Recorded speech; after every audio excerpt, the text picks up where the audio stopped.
दामोदर भगवान की जय, जगन्नाथ बलदेव सुभद्रा महारानी की जय, सीताराम लक्ष्मण हनुमान की जय, श्री श्री गौनिताय की जय, लक्ष्मी नृसिंहदेव भगवान की जय, प्रहलाद महाराज की जय, गिरिराज गोवर्धन की जय, तुलसी महारानी की जय, गुरु परंपरा की जय, जगत गुरु श्रील प्रभुपाद की जय, इस्कॉन वर्तमान गुरु वृंद की जय, हिज होलिनेस जय पताका स्वामी गुरु महाराज की जय। हरे कृष्णा। सो আমরা গতকালে আমরা ডিসকাস করলাম কিভাবে পুরুষোত্তম মাস চলে আসছে, আর পুরুষোত্তম মাসে আমরা নন্দনন্দনাষ্টকম, চৌরাগ্য পুরুষাষ্টকম, আর ভগবদ্গীতার পুরুষোত্তম যোগ, তারপরে ব্রহ্মাস্তুতি,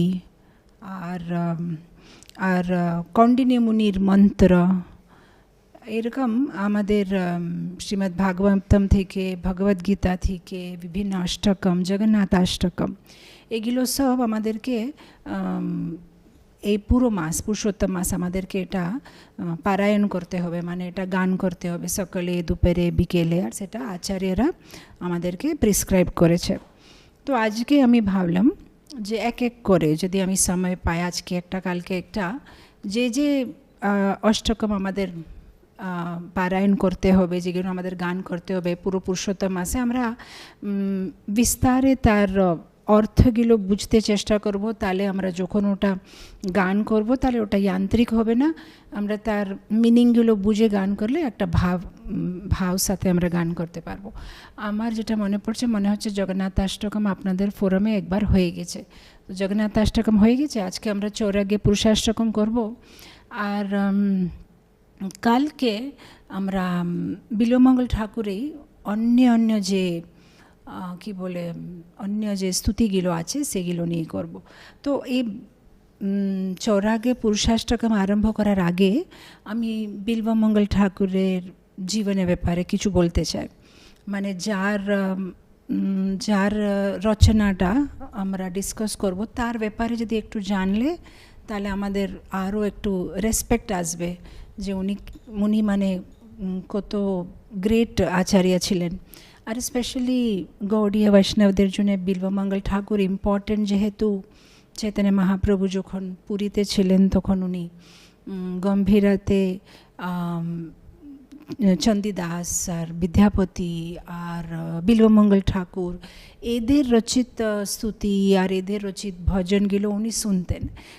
চৈতন্য চরিতামৃতমে 2 জায়গাতে এটা মেনশন করা আছে ওদের নামের সাথে, যে মহাপ্রভু বিল্বমঙ্গল ঠাকুরের কৃষ্ণ কর্ণামৃতম উনি শুনতেন।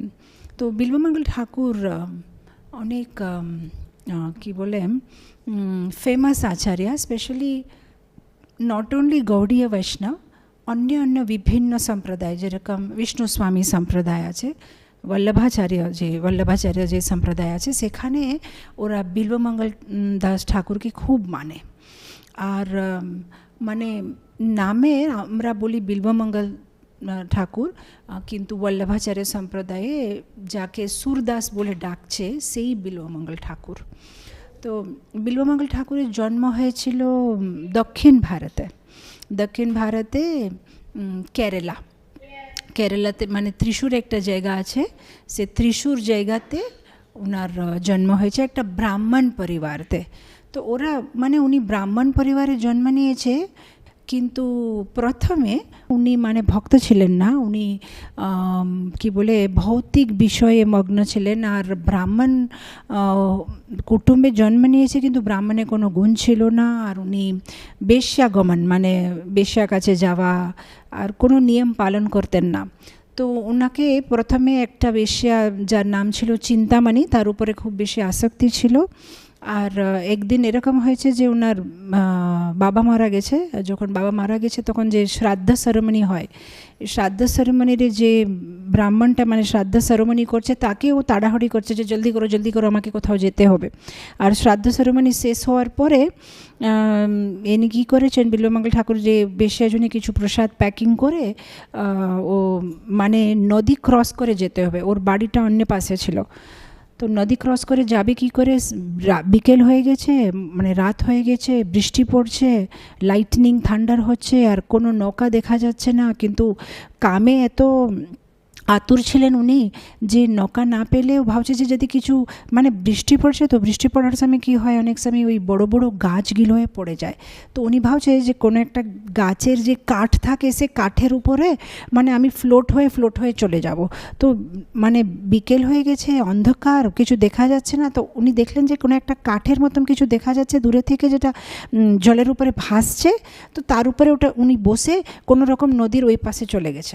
নদীর ওই পাশে যাওয়ার পরে দেখছে যে চিন্তামণির 4 তলা বাড়ির দরওয়াজাটা খুলছে না, মানে ভিতর থেকে বন্ধ করা আছে। কেন চিন্তামণি ভাবলো যে আজকে তো ওনার বাবার শ্রাদ্ধ, তো উনি আর আসবেন না বলে উনি ঘুমিয়ে গেছে। আর ইনি মানে দরওয়াজা চেষ্টা করছে, হচ্ছে না। আর 4 তলা বাড়ি, তো উনি কী করেছেন, একটা দড়ি দেখেছে। তো একটা দড়ি আছে বলে দড়িটাকে ধরে কোনো রকম উপরে মানে চেপে ওই যে উইন্ডো থাকে, জানালা থাকে, সে জানালা থেকে ভিতরে ঢুকে গেছে। আর চিন্তামণি মানে হঠাৎ করে কে এসেছে রুমে, মানে কে ঘরের ভিতরে কে এসেছে, মানে ভয় পেয়ে গেছে।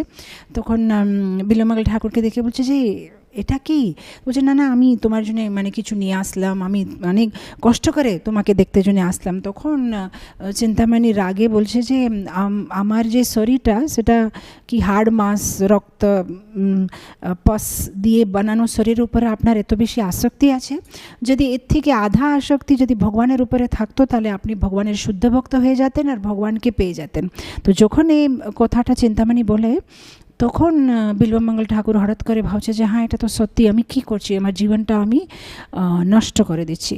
তো সাথে সাথে মানে চিন্তামণির কথা শোনার পরে উনি মানে চলে যাচ্ছে। আর যেটাকে উনি দড়ি ভাবছিলেন সেটা দড়ি ছিল না, সেটা ছিল মানে সাপ। কিন্তু কামে এত আতুর ছিলেন যে উনি বুঝতেই পারলেন না যে আমি সাপ ধরে উপরে আসছি। আর যেটা উনি ভাবছিলেন যে কোনো কাঠ ভাসছে জলে, ওটা কাঠ ছিল না, ওটা ছিল কারো মৃত শরীর যেটা ভাসছিল। কিন্তু ওই কামবাসনা দিয়ে তো উনার মন আতুর হয়ে আছে, উনি কি করছেন সেটা উনি নিজে বুঝতে পারছেন না। আর এইগুলো চিন্তামণি দেখে অবাক হয়ে গেছে যে এত বেশি আমার উপরে আসক্তি আছে, যদি ভগবানের উপরে আসক্তি হলে কত ভালো ছিল।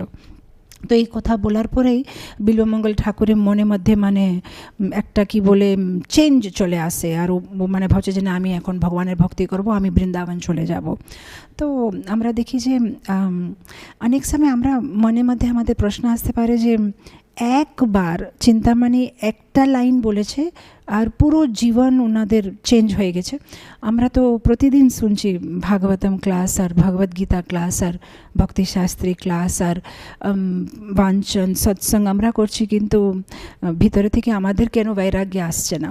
তো একটা জিনিস তো হচ্ছে যে যদি কেউ খুব বেশি ঘুমে আছে, তাকে উঠালে খুব কষ্ট, উঠবে না। কিন্তু যদি কারো ঘুমটা শেষ হয়ে গেছে, ভোর হয়ে গেছে, 4:30 মানে 4টা হয়ে গেছে, তখন যদি উঠালে, যেহেতু ঘুম শেষ হয়ে গেছে, তখন একবার ডাকলেই উঠে যাবে। এরকম অনেক সময় কি হয়, যখন পূর্ব জন্মের কর্ম ব্যাগেজটা খুব ভারী থাকে, তখন যতই চেষ্টা করে কেউ ভগবত ভক্তি উপরে আকর্ষণ নাও হতে পারে। আমরা এরকম অনেক সময় দেখি প্রচারে অনেক লোকের পিছনে পড়ে আমরা অনেক চেষ্টা করি তাকে ভক্ত বানাতে জন্য, কিন্তু অনেক বছর চেষ্টা করার পরে ওর ইন্টারেস্ট থাকে না ভক্তিতে। যতই করো মানে ও ব্যাড হ্যাবিটস ছাড়বে না। আর কেউ এরকম আছে, আমরা জাস্ট 1-2 বার বলেছি, ও মালা নিয়ে নিয়েছে, 16 মালা আরম্ভ করে দিয়েছে, একাদশী আরম্ভ করে দিয়েছে। তো প্রচার তো একই আছে, কিন্তু একজন ইমিডিয়েটলি চেঞ্জ হচ্ছে, একজন হচ্ছে না। সো অনেক সময় ভক্তরা যারা প্রচারক অনেক সময় দুঃখ করে যে কেন হচ্ছে না, আমি চেষ্টা করছি। কিন্তু আমাদেরকে অনেক সময় এটাই স্বীকার করতে হবে যে সবার পূর্বজন্মের একটা ব্যাগেজ আছে, একটা ব্যাগ নিয়ে এসেছে পূর্বজন্ম থেকে। আমি প্রায় আমার ক্লাসতে বলি যে হিন্দিতে বলে খালি হাত আয়ে হে খালি হাত যায়েঙ্গে। আমরা খালি হাতে এসেছি, খালি হাতে যাব, কিন্তু এটা সত্যি না, আমরা খালি হাতে আসি না। আমরা যখনই জন্ম নেওয়া হয় তখন পূর্বজন্মে যে ব্যাগেজ থাকে, ভালো কর্ম কিংবা খারাপ কর্ম, তার ব্যালেন্স আমরা ক্যারি ফরওয়ার্ড নিয়ে আসি। আর তার হিসাবে পরিস্থিতি অনুকূল প্রতিকূল আমাদের জন্য মানে অ্যারেঞ্জ করা হয়। তো সেই জন্যে অনেক যারা খুব ভালো সুকৃতি জমা করে এসেছে তাদেরকে একবার বললেই মানে ওরা ভক্ত হয়ে যায়। সেই জন্যে অনেক সময় যারা প্রচারক তাদের বেশি সময় নষ্ট করায় ভালো না কারো পিছনে। কেন সাধারণত ভক্তরা দয়াময়, সবাইকে ভক্তিতে নিয়ে আসার ইচ্ছা থাকে, কিন্তু সমস্যা হচ্ছে যে আমাদের কাছে সময় কম আছে আর অনেক জীব আছে, লক্ষ লক্ষ কোটি কোটি জীব আছে যাদেরকে কৃষ্ণ কনসিয়াসনেস, কৃষ্ণ ভক্তি দিতে হবে। তো সেই জন্যে যাদের পিছনে বেশি সময় নষ্ট হচ্ছে আর ওরা ইন্টারেস্ট নিচ্ছে না, কমপক্ষে একবার যে ওদেরকে একটু বলা হয়ে গেছে, কিন্তু যারা ইন্টারেস্ট নিচ্ছে তাদেরকে আরও ভক্তিতে আগে নিয়ে আরও আরও আরও আরও নতুন নতুন লোককে টাচ করলে সবাইকে একটা চান্স দিলে ভালো হয়। আর যাকে আমরা একবার বলেছি আর তাও ওরা ভক্তি করছে না, কিছুদিন করে ছেড়ে দিয়েছে, সেটা আমাদের বেশি টেনশন নেওয়া দরকার নেই। যেহেতু প্রভুপাদ একবার বলেছিল বুক ডিস্ট্রিবিউটার্সকে, যখন প্রভুপাদ একবার বুক ডিস্ট্রিবিউশন ব্যাপারে বলছিলেন, তখন প্রভুপাদ বললো যে যদি কেউ একবার ভগবান কৃষ্ণের ছবি দেখেছে কৃষ্ণা বুকে, কিংবা প্রভুপাদের কোনো একটা বই টাচ করেছে, কিংবা একবার হরে কৃষ্ণ শুনেছে, কিংবা একবার ভগবানের কৃষ্ণ প্রসাদ মুখে নিয়েছে, তার মানে ওদের আধ্যাত্মিক জীবনটা আরম্ভ হয়ে গেছে। এখন এই জন্মে ওরা যদি নাও আগে बढ़তে পারবে, কিন্তু কমপক্ষে ওদের খাতা খুলে গেছে ব্যাংকে, এখন ধীরে ধীরে করে ওই ব্যাংকে খাতাতে পয়সা ভর্তি হবে। তো আমাদের এটা চিন্তা করা দরকার নেই, যত সম্ভব নতুন নতুন লোককে টাচ করলে আমরা জানি না কার ফলটা অলরেডি পেকে গেছে, মানে ওদের সুকৃতি মানে তেরি আছে, ওরা জাস্ট ওদেরকে একটু বললেই ওরা নিয়ে নেবে জপমালা, বললেই একটু মনে করালেই ওরা ভক্তিতে চলে আসবে। তো যত সম্ভব যত নতুন লোককে আমরা টাচ করতে পারি অত ভালো। এখানে আমরা দেখি যেহেতু বিল্বমঙ্গল ঠাকুরের সুকৃতি মানে অনেকটা, মানে উনি রেডি হয়ে গেছে মায়ার যে কি বলে পিসাচির কোলে, উনি মানে ঘুম থেকে অলরেডি মানে শেষ হয়ে গেছে, উঠে গেছে, একদম এক ডাকেই উঠে গেছে। তো যখন চিন্তামণি যেরকম মানে বলছে ওনাকে রাগ করে, উনি একদম ভাবছে যে না বাস আমি আর এই করবো না, আমি এখন আর বৃন্দাবন চলে যাব। তো না, এই পয়েন্টটা আমি কেন মেনশন করলাম, আমাকে একবার একটা ভক্ত ডাউট জিজ্ঞেস করছিল যে মানে যদি কাউকে আমরা ভক্ত বানাতে পারছি না, তার মানে আমাদের ভিতরে কিছু দোষ আছে নাকি? কেন প্রভুপাদ তো পিওর ডিভোটি, উনি ক্লাস দিলে সবাই ভক্ত হয়ে যাবে, আমরা চেষ্টা করছি কিন্তু আমাদের মধ্যে পিওরিটি নেই। সে একটা জিনিস আছে, এটা নিশ্চয় যে প্রভুপাদ হচ্ছেন শুদ্ধ ভক্ত, আমরা সবাই সাধারণ ভক্ত, আমরা চেষ্টা করছি, কিন্তু সবসময় এটা না যে আমাদের ফল্ট। অনেক সময় এরকমই হয় যে যারা শুনছে কিংবা যারা আছে তাদের এত পুণ্য নেই ভক্তি মার্গ, ভক্তি জীবনের ব্যাপারে বুঝা জন্যে। সেজন্যে প্রতিবারে নিজেকে দোষ দিয়ে যদি যারা প্রচারক তারা ডিসঅ্যাপয়েন্ট হয়ে যাবে কিংবা ডিপ্রেস হয়ে যাবে যে আরে আমার দ্বারা হবে না, আমি কাউকে ভক্ত বানাতে পারছি না। প্রবলেমই হচ্ছে যে আমরা সবসময় রিজাল্ট অপেক্ষা করি, যে আমি চেষ্টা করেছি আমি যেন ফল পাই, কিন্তু প্রথম থেকে ভগবান আমাদেরকে বোঝাচ্ছে যে শুধু চেষ্টা তোমার হাতে আছে, ফল আমার হাতে আছে। তো ফল আসবে কি আসবে না সে বিচার, সে কল্পনাটা ছেড়ে দিয়ে আমি আমার 100% চেষ্টা করেছি, আমি মানে কিছু করি না, বাস সেটা মনে করে আগে চলে যেতে হবে। মানে হবে, যারা ভক্ত হবে হয়ে যাবে, যদি না হচ্ছে আমাদের চলতে থাকতে হবে। ডিসঅ্যাপয়েন্ট হয়ে আমি পারবো না সেরকম মনে করে বসতে নেই, কেন সবার সুকৃতি পূর্বকর্ম পুণ্যকর্ম উদয় যখন হবে তখন ওরা ভক্তিতে অ্যাট্রাক্ট হবে। আমাদের কাজটা একটাই আছে, জাস্ট ওদের কাছে নিয়ে যাওয়া, ওদেরকে দেখানো যে হ্যাঁ এটা আছে, তারপরে ওরা নেবে না নেবে ওদের একটা ইন্ডিপেন্ডেন্স আছে। যেহেতু ভগবান সবাইকে স্বতন্ত্রতা দিয়েছে, আমরা কাউকে জোর করে ভক্তিতে নিয়ে আসতে পারবো না, আমরা জাস্ট ওদেরকে ভক্তির ছাঁটা দিতে পারবো, বাকি ওরা ওদের কোয়ালিফিকেশনের অনুসারে ওরা গ্রহণ করবে কিংবা ছেড়ে দেবে।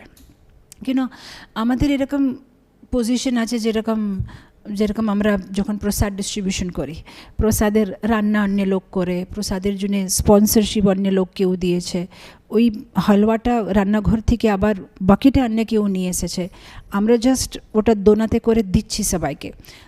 এই যে পুরো ভক্তি জীবনটা আসলে প্রভুপাদ আর বৈষ্ণবাচার্য এরা সব কিছু রেডি করে দিয়েছে, বাকিটা ঢেলে দিয়েছে, হাতা দিয়ে দিয়েছে। আমরা এখন ওই ওনাদের যে জিনিসটা, ওনাদের যে কৃষ্ণ প্রেমটা, আমাদের ওটাতে কিছু নেই, জাস্ট আমরা ওটা নিয়ে দোনাতে অন্য লোককে পাস করছি। অনেক সময় কেউ নেবে, অনেক সময় কেউ নাও নিতে পারে। দুঃখ না হয়ে দিতে থাকে, কেউ না কেউ নেবে, কেউ না কেউ ভক্তিতে আসবে। তো বিল্বমঙ্গল ঠাকুরের পুণ্য উদয় হয়ে গেছে, ওর সুকৃতিটা পেকে গেছে, ও একদম রেডি হয়ে গেছে। একটা কথাতেই মনটা ভেঙে গেছে আর সংসারের উপরে, আর বৈরাগ্যে চলে এসেছে, বলছে আর আমার ইন্টারেস্ট নেই, আমি আর চলি বৃন্দাবন।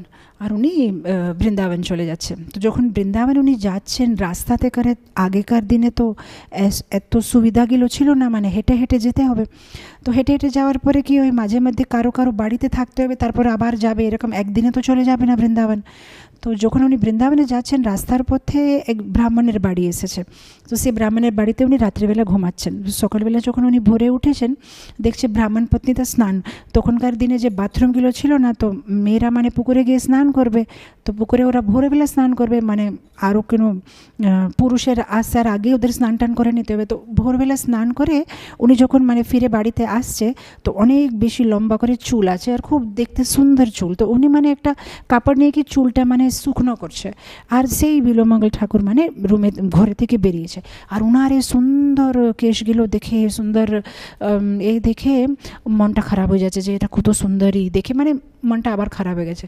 তখন মনের মধ্যে ভাবছে যে আমার মনটা খারাপ হচ্ছে কিসের জন্য, এই চোখের জন্য খারাপ হচ্ছে কেন? চোখটা কোনো সুন্দর জিনিসকে দেখছে আর তারপরে কাম বাসনা উৎপন্ন হচ্ছে, আমাকে এই চোখটা লাগবে না। তো উনি কী করছেন, ও মহিলার কাছে গিয়ে বলছে, মা এই মহিলাদের একটা কি পিন থাকে, যেটা দিয়ে মানে কি চুলটাকে ঠিক করে বসায়। বলছে, মা আপনার যে চুলের যে পিনটা আছে সেটা কি আপনি আমাকে দেবেন? ও বুঝতে পারছে না কিসের জন্য লাগবে, ও সাথে সাথে বার করে দিয়ে দিয়েছে পিনটা। তো সেই পিনটা মানে একটা শার্প থাকে, সে দুটো পিনটা নিয়ে বিল্বমঙ্গল ঠাকুর কী করেছে, ওনার চোখের ভিতরে দিয়ে দুটো চোখ ফুঁড়ে নিয়েছে। আর মহিলাটা মানে চিৎকার করছে জোরে, এটা কি করেছেন আপনি? আর পুরো রক্ত বেরিয়ে যাচ্ছে। তো বলছে, না এই চোখগুলো লাগবে না, কেন এই চোখগুলো দিয়েই কামবাসনা উৎপন্ন হচ্ছে, কোনো জিনিস দেখার ইচ্ছা হচ্ছে, আমাকে চোখ লাগবে না, চোখে করবো কি? তো এরকম মানে উনি এত মহান ভক্ত ছিলেন যে একবার যে কৃষ্ণপথে লেগে গেছে, যে কৃষ্ণ ছাড়া আমার আর কিছু লাগবে না, কৃষ্ণ তো আমার অন্তরে আছে, তো আমি আরে চোখের কি করব?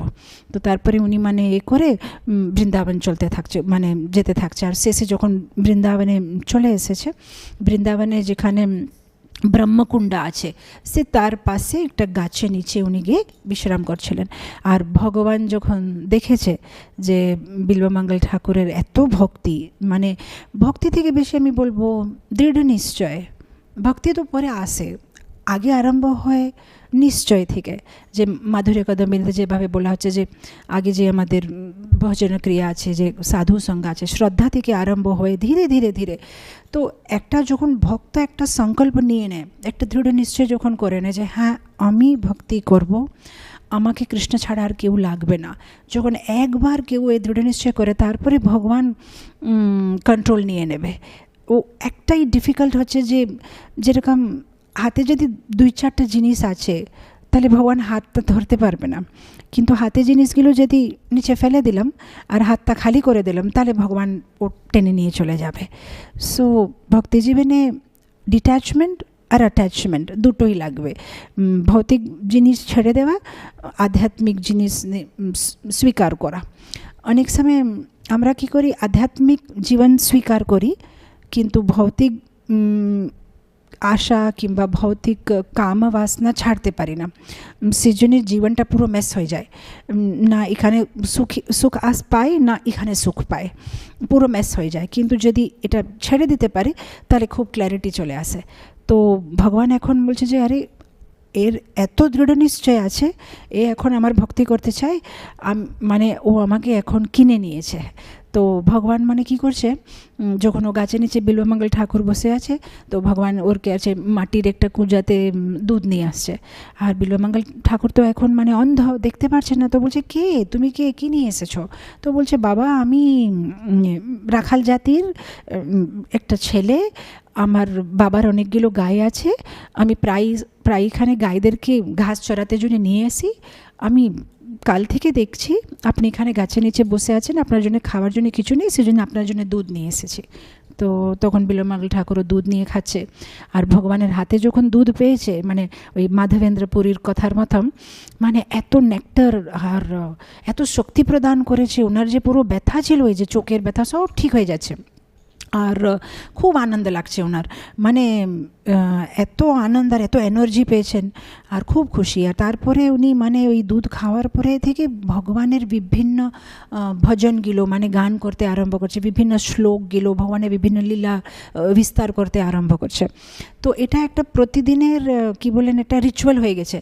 এভরিডে গোপাল যায়, ওকে দুধ খাওয়ায়, দুধ খাওয়ার পরে বিল্বমঙ্গল ঠাকুর কিছু গান করে, আর গান করলে ভগবান ওখানে মানে এরকম হাত দিয়ে বসে ওই গানগুলো শুনে। আর আমাদের ইসকনে এই ছবিটা খুব ফেমাস আছে।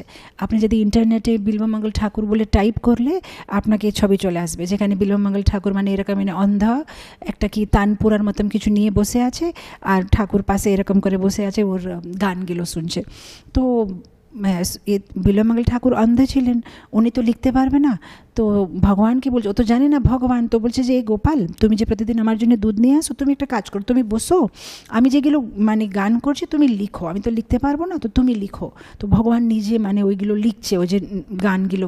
অবশ্যই বিল্বমঙ্গল ঠাকুর হতে পারে অনেক কিছু রচনা করেছে, কিন্তু আমার যেটা রিসার্চ এটা পরিপূর্ণ নাও হতে পারে, কিন্তু তিনটা জিনিস মানে খুব ফেমাস আর অ্যাভেলেবেল আছে। একটা তো হচ্ছে কৃষ্ণ কর্ণামৃত, আর একটা হচ্ছে গোবিন্দ দামোদর মাধবেতে স্তুতি, আর এই চৌরাজ্ঞা পুরুষাষ্টকম। আরও কিছু হতে পারে, আমার রিসার্চটা লিমিটেড আছে, বাট বেশি অ্যাভেলেবেল নেই, যেহেতু মানে মহাপ্রভুর আগে ওরা তো এই এত আমাদের কাছে রিসোর্স নেই। তো বিল্বমঙ্গল ঠাকুর অনেক মানে সুন্দর সুন্দর ভজন রচনা করেছে। আর উনি বাইরের জগৎ যখন দেখতে বন্ধ করে দিয়েছে, তখন অন্তরে ভগবানের অনেক লীলা দেখতে পেয়েছে। ভগবানের লীলা সবাই দেখতে পারবে, কিন্তু প্রবলেম হচ্ছে যে আমরা আমাদের চোখটা বাইরের জগৎ দেখতে জন্য এত বিজি আছে যে ভিতরের আধ্যাত্মিক জগতে লীলাগুলো দেখতে পাচ্ছে না। কিন্তু ইনি যেন বাইরের জগতের দরওয়াজাটা শাটার বন্ধ করে দিয়েছে, সেই জন্য উনি সাক্ষাৎ ভগবানের লীলাগুলো দেখতে পাতেন। আর যে লীলাগুলো উনি দেখছেন সেটা উনি মানে স্মরণ করছে আর সেটা গান করছে। ইনফ্যাক্ট যদি সম্ভব হয় কালকে আমার ইচ্ছা আছে যে গোবিন্দ দামোদর মাধবেতি স্তুতি নেব।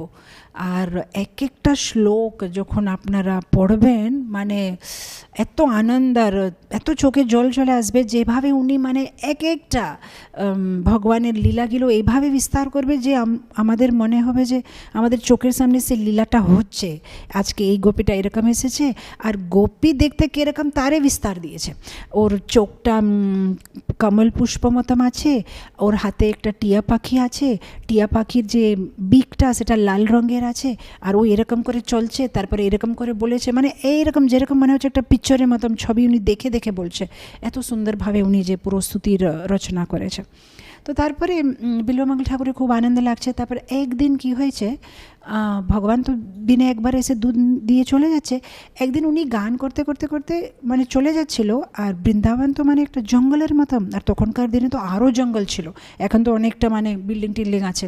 তো হাঁটতে হাঁটতে উনি একটা শুকনো ওয়েলের ভিতরে, ওয়েলকে আবার বাংলাতে কি বলে মানে যেখান থেকে জল বার করা হয়, অনেক সময় সেটা শুকনো হয়ে যায়, সে শুকনো ওটার ভিতরে পড়ে গেছে। আচ্ছা, পড়ে গেলে উনি বুঝতে পারছে না যে উনি একটা হোলের ভিতরে আছে, উনি ওখানে ভজন করছে, কিন্তু হাত দিয়ে দেখছে যে এখানে আমি কোথায় আছি, তো উনি ভজন করতে থাকছে। তো সেদিনে যখন ভগবান ওনার জন্য দুধ নিয়ে আসে, দেখছে যে বিল্বমঙ্গল ঠাকুর নেই, তা কিন্তু ওর ভজনগুলো শোনা যাচ্ছে। তো ভগবান ওর কাছে যাচ্ছে, তারপর দেখছে যে ও তো নিচে ওয়েলের ভিতরে পড়ে আছে। তা ভগবান কী করেছে, ওর হাত দিয়েছে, হাত দিয়ে বাবা আমার হাত নো, ও গোপাল তুমি চলে এসেছো। আর মানে বিল্বমঙ্গল ঠাকুর কী করেছে, ভগবানের হাত ধরেছে, আর ভগবান ধীরে ধীরে করে ওনাকে উপর নিয়ে এসেছে। তো আজ পর্যন্ত কী হচ্ছিল যে ভগবানের হাতে যে মাটির কুঞ্জাতে দুধ আসতো সেটা খেয়েছেন, কিন্তু ভগবানকে কোনো দিন ছুঁয়ে নেই। আর এবারে ভগবানকে ছুঁয়েছে উনি, আর যখন উনি টাচ করেছে ভগবানকে, তাকে মানে করেছে, এখন মানে পুরো শরীরটা মানে একদম রোমাঞ্চ হয়ে গেছে। আর উনি বলছেন তুমি কৃষ্ণ, আমি বুঝে গেছি, তুমি কে আমি বুঝে গেছি। আর যখন বিল্বমঙ্গল ঠাকুর বলছে তুমি কে আমি বুঝে গেছি, ভগবান কী করেছে, সাথে সাথে ওর হাতটা ছেড়ে চলে যাচ্ছে। আর যখন হাতটা ছেড়ে চলে যাচ্ছে, তখন উনি তো বুড়ো, তাও চেষ্টা করছে একটু ছুটতে, কিন্তু ছুটলে যাবে কোথায়, দেখতে তো পারছে না কোথায় গেছে, অন্ধ। তখন উনি একটা খুব সুন্দর একটা গান মানে একটা কিছু একটা শ্লোকের সৃষ্টি করছেন। উনি বলছেন हाथ छोड़ई के जई रयो हो, हृदय से जाओ तो मानू, हृदय से जाओ तो मानू। এটা অনেক ভার্সন আছে, মানে লোকাল ব্রজবাসী ভার্সন আছে, আবার সংস্কৃতের আছে, ব্রজ ভাষাতে আছে, কিন্তু মূল মিনিংটা হচ্ছে যেখানে সুরদাস বলছে, সরি বিল্বমঙ্গল ঠাকুর ভগবানকে বলছে, আচ্ছা আমি বুড়ো আছি বলে, অন্ধা আছি বলে, তোমার পিছনে ছুটতে পারবো না বলে তোমার আমার হাত ছোড়ায়, আমার হাতটা ছেড়ে তুমি পালিয়ে গেছো, ওকে কোনো অসুবিধা নেই, যাও যেখানে যাবে, কিন্তু আমার হৃদয়ে তোমাকে যে বন্ধন করে রেখেছি সেখান থেকে কিন্তু তুমি যেতে পারবে না। যেহেতু আমি তোমার পিছনে ছুটতে পারছি না, আমাকে ছেড়ে চলে গেলে, কিন্তু হৃদয়ের ভিতরে তোমাকে যে আমি রেখেছি বন্দি করে, তুমি সেখান থেকে যেতে পারবে না। তো আজকে যে চৈরাগ্য পুরুষাষ্টকম আমরা চর্চা করব, তার ভিতরে এই রকমই শ্লোকগুলো অনেক আছে। সেখানে উনি বলছেন যে তুমি আমার হৃদয় মন্দিরের ভিতরে আছো, আর এখান থেকে তুমি কোথাও যেতে পারবে না।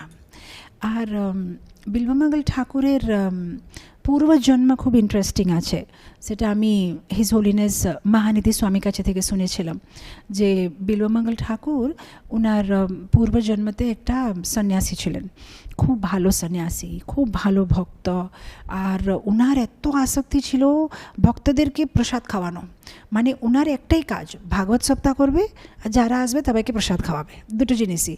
তো ওটার জন্য তো পয়সা লাগবে, তো একবার এরকম হয়েছে ভাগবত সপ্তাহ হয়ে গেছে কিন্তু প্রসাদ খাওয়াতে জন্যে পয়সা নেই। তো উনি মানে ঘুরে বেড়াচ্ছে যে কোথায় কার থেকে দান পাবো, কার থেকে পয়সা নেব। তখন ঘুরতে ঘুরতে শ্মশানের দিকে চলে যাচ্ছে। যখন শ্মশানের দিকে যায় উনি কি দেখছেন, একটা রাজকুমারী মারা গেছে। ও রাজকুমারী মারা গেছে, তো মানে রাজকুমারী ওটায় ওর বিয়ে হয় না, 18 বছরে সুন্দর, তো সেই জন্য ওরা কী করেছে, যেহেতু উনি রাজকুমারী ওনাকে ভালোভাবে সাজিয়েছে পুরো আভূষণ দিয়ে, আর ওনার মৃত শরীরটাকে মানে এরকম করে 4 জন করে নিয়ে যাচ্ছে, আর পুরো মানে রাজার সবাই মানে ওনাকে শ্মশানে নিয়ে যাচ্ছে। তো ওনার এই সন্ন্যাসীর মানে মনের ভিতরে একটা আসলো যে আমি কি করব, এই রাজকুমারীর সব আভরণগুলো নিয়ে নেব আর এটা বিক্রি করে আমি প্রসাদ খাওয়াবো। তো উনি মানে ওয়েট করে আছে যে সবাই যখন চলে যাবে ওকে সমাধি দিয়ে তখন আমি নিয়ে নেব। তো যখন ওকে সবাই মানে সমাধি করে চলে যায় রাজার সৈনিকগুলো, তখন উনি মানে কি করছে, এই মৃত শরীরের উপরে যেগুলো আছে আভরণ সোনা টোনা আছে সব বার করতে আরম্ভ করছে। যখন বার করছে তখন রাজকুমারী কথা বলছে।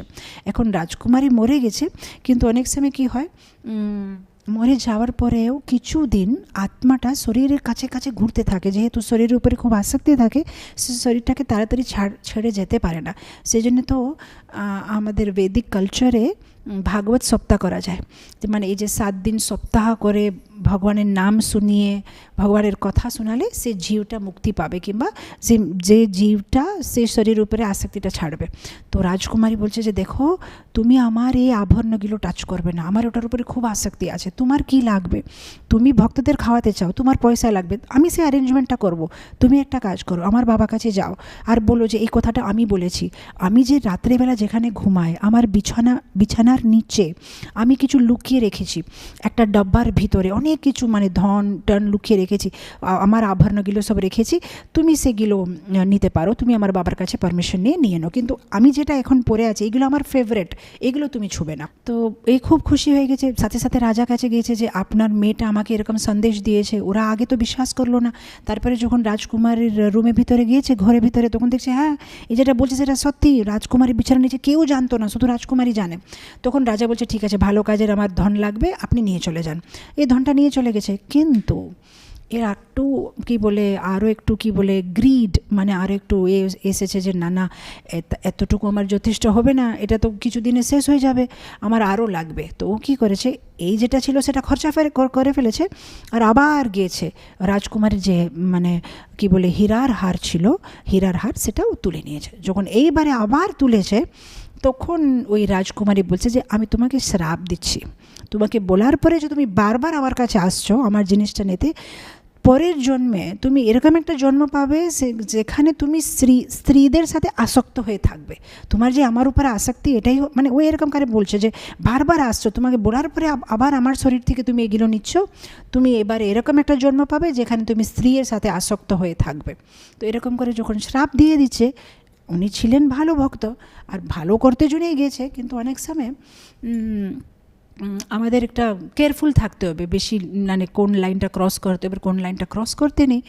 তো উনি মানে শ্রাপ পেয়েছেন বলে যখন এইবারে উনি ব্রাহ্মণের জন্ম পেয়েছে, তখন এইবারে ও বেশ্যাগমন করা মানে এই অন্যভাবে গেছে।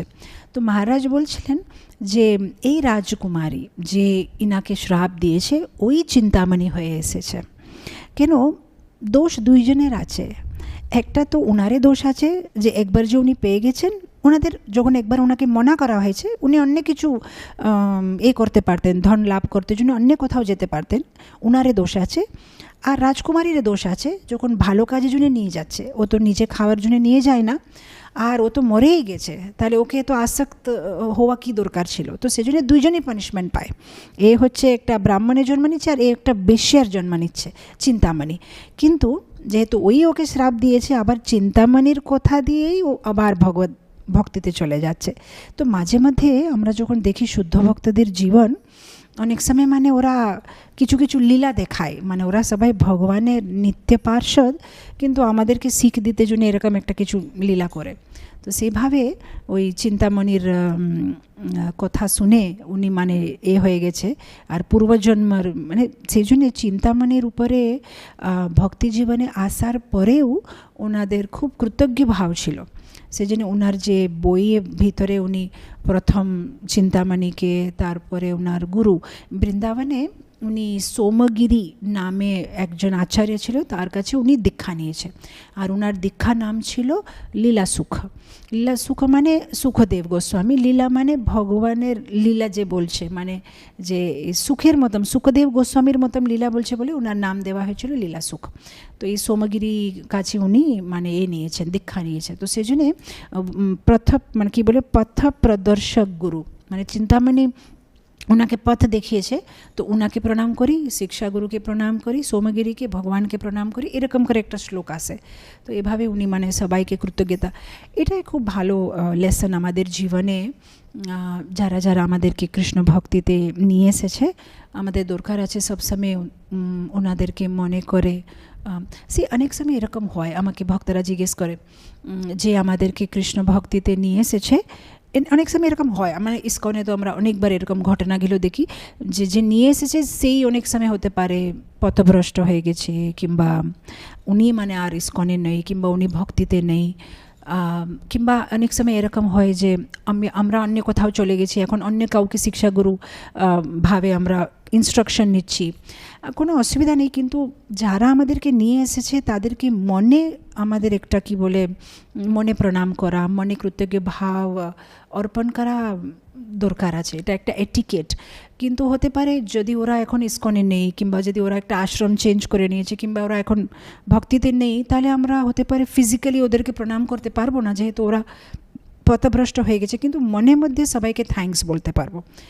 আর এটা আমি আমার নিজের জীবনে করি, আর আমার খুব ভালো লাগে। মানে ছোট্টবেলা থেকে আজ পর্যন্ত যারা ইস্কনে কিংবা কৃষ্ণ ভক্তিতে যে কোনো একটা রকম নিয়ে এসেছে, আমি প্রতিদিন মঙ্গলারতি পরে যখন আমরা যে জয়ধ্বনি প্রণাম হয় আর বাঞ্চাকল্প হয় লাস্টে, ওই বাঞ্চাকল্প করতে সময় আমি প্রতি একজনকে মানে আমি মনে করি একবার, যারা এখন মনে হয় কেউ কেউ নেই এই জগতে, কিন্তু যারা যারা কৃষ্ণ ভক্তিতে ইন্সপায়ার করেছে আমাকে যে কোনো একটা রকম, তাদেরকে আমি একবার প্রণাম করি।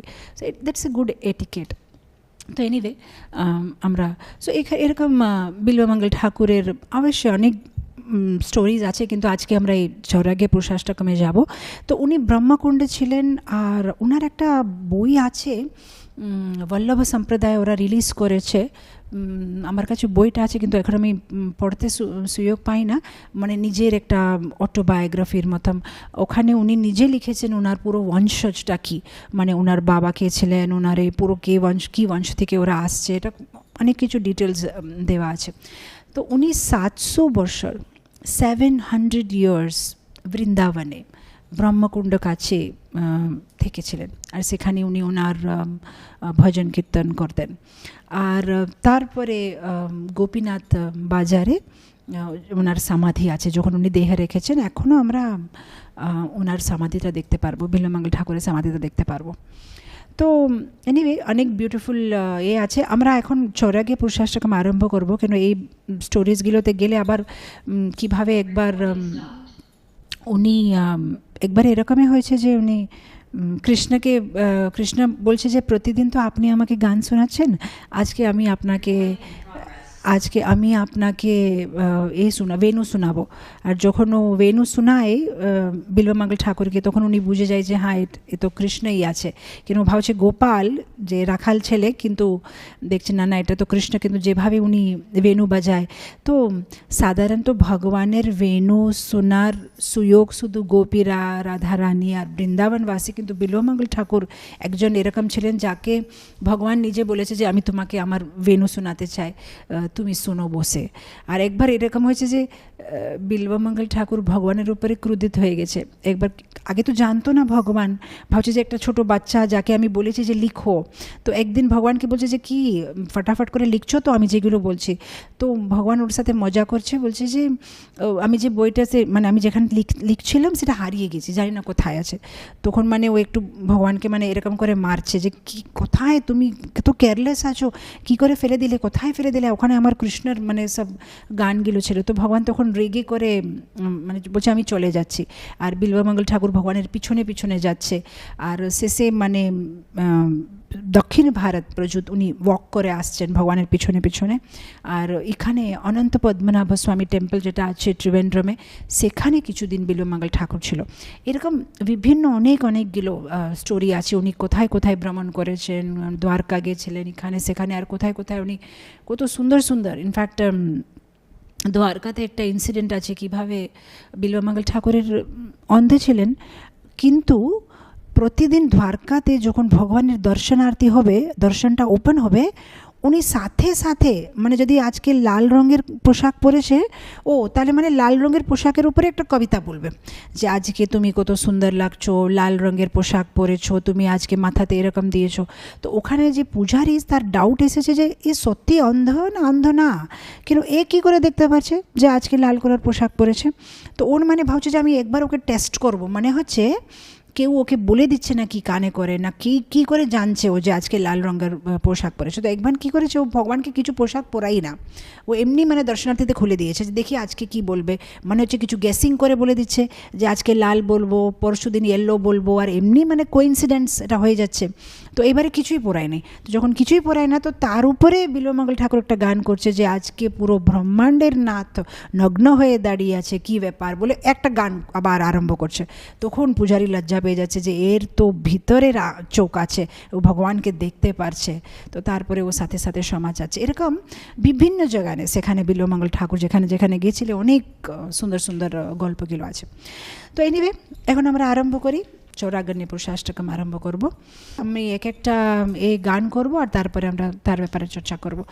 ব্রজ প্রসিদ্ধম নবনীত চোরম গোপাঙ্গনানাম চদকুলচোরম अनेक जन्मार्जित पाप चोरम चोरागण्यम पुरुषम नमामि।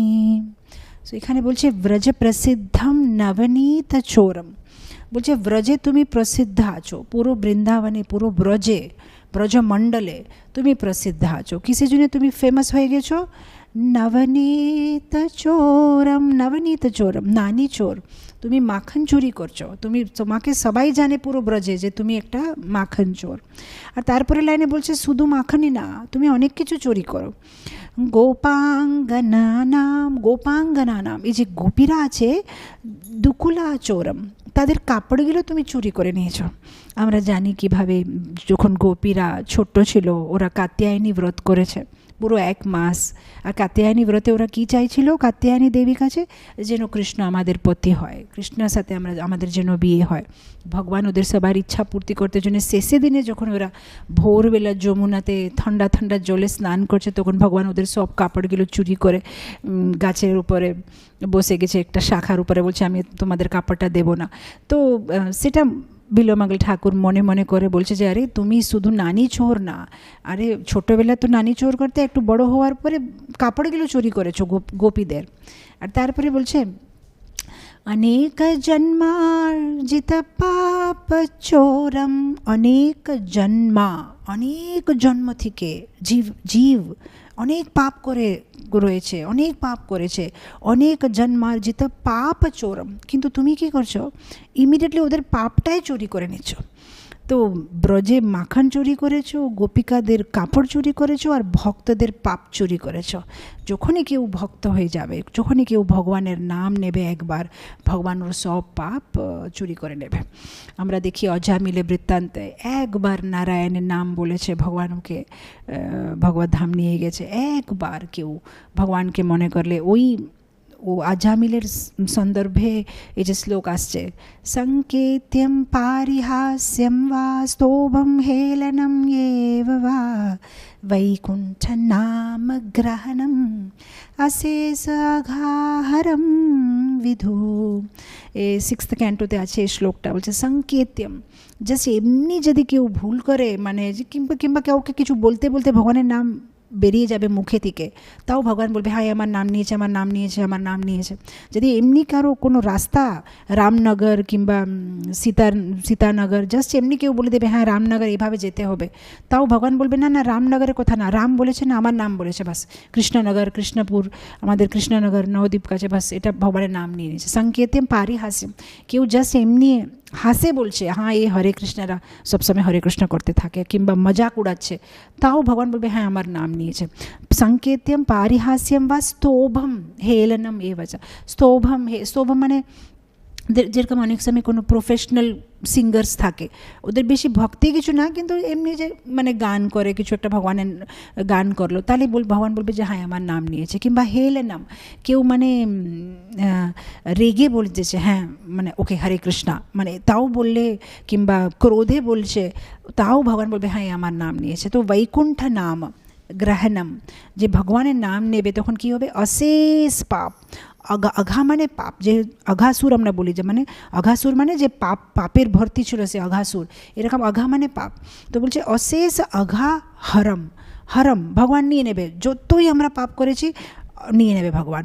আর কে বলছে এটা, বলছে আমি এর বলছি না, এটা যমরাজ বলছে, বিদু বড় বড় মহান স্কলার বিদ্বান তারা বলছে, এটা আমি কোনো রচনা করে বলছি না, এরকম করে বলছে। তো এটা এখানে বিল্বমঙ্গল ঠাকুর মানে ছোট্ট জিনিস বলেছে কবিতার রূপে, কিন্তু তার কত বড় মিনিং আছে, যে একবার যদি কেউ ভগবানের নাম নিচ্ছে, ভগবান ওর সব পাপগুলো চুরি করে নেবে।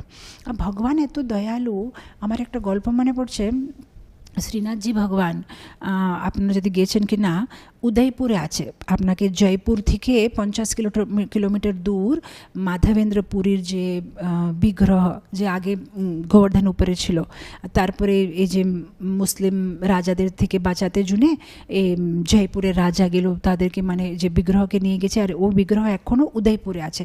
মানে গুজরাতিরা তো মানে 100% যাবে, সেই জায়গাটাকে বলে শ্রীনাথজি ভগবান। সেখানে ভগবান মানে গিরিরাজ গোবর্ধন ধরে আছে হাতে, এরকম মুদ্রাতে দাঁড়িয়ে আছে। তো একবার কি হয়েছে, শ্রীনাথজি মন্দির যদি আপনারা কোনোবার যাবেন, আপনি দেখবেন শ্রীনাথজি মন্দিরে ভগবানের পূজাটা খুব রয়্যালি হয়। মানে ওনাদেরকে যে অলঙ্কারটা পরানো হয় সেটা আর্টিফিশিয়াল না, সব কিছু রিয়েল গোল্ড, রিয়েল ডায়মন্ড, সব কিছু মানে খুব ভারী অলঙ্কার হয় ভগবানের। আর ওখানে প্রসাদটা পুরো ঘিতে বানানো হয়।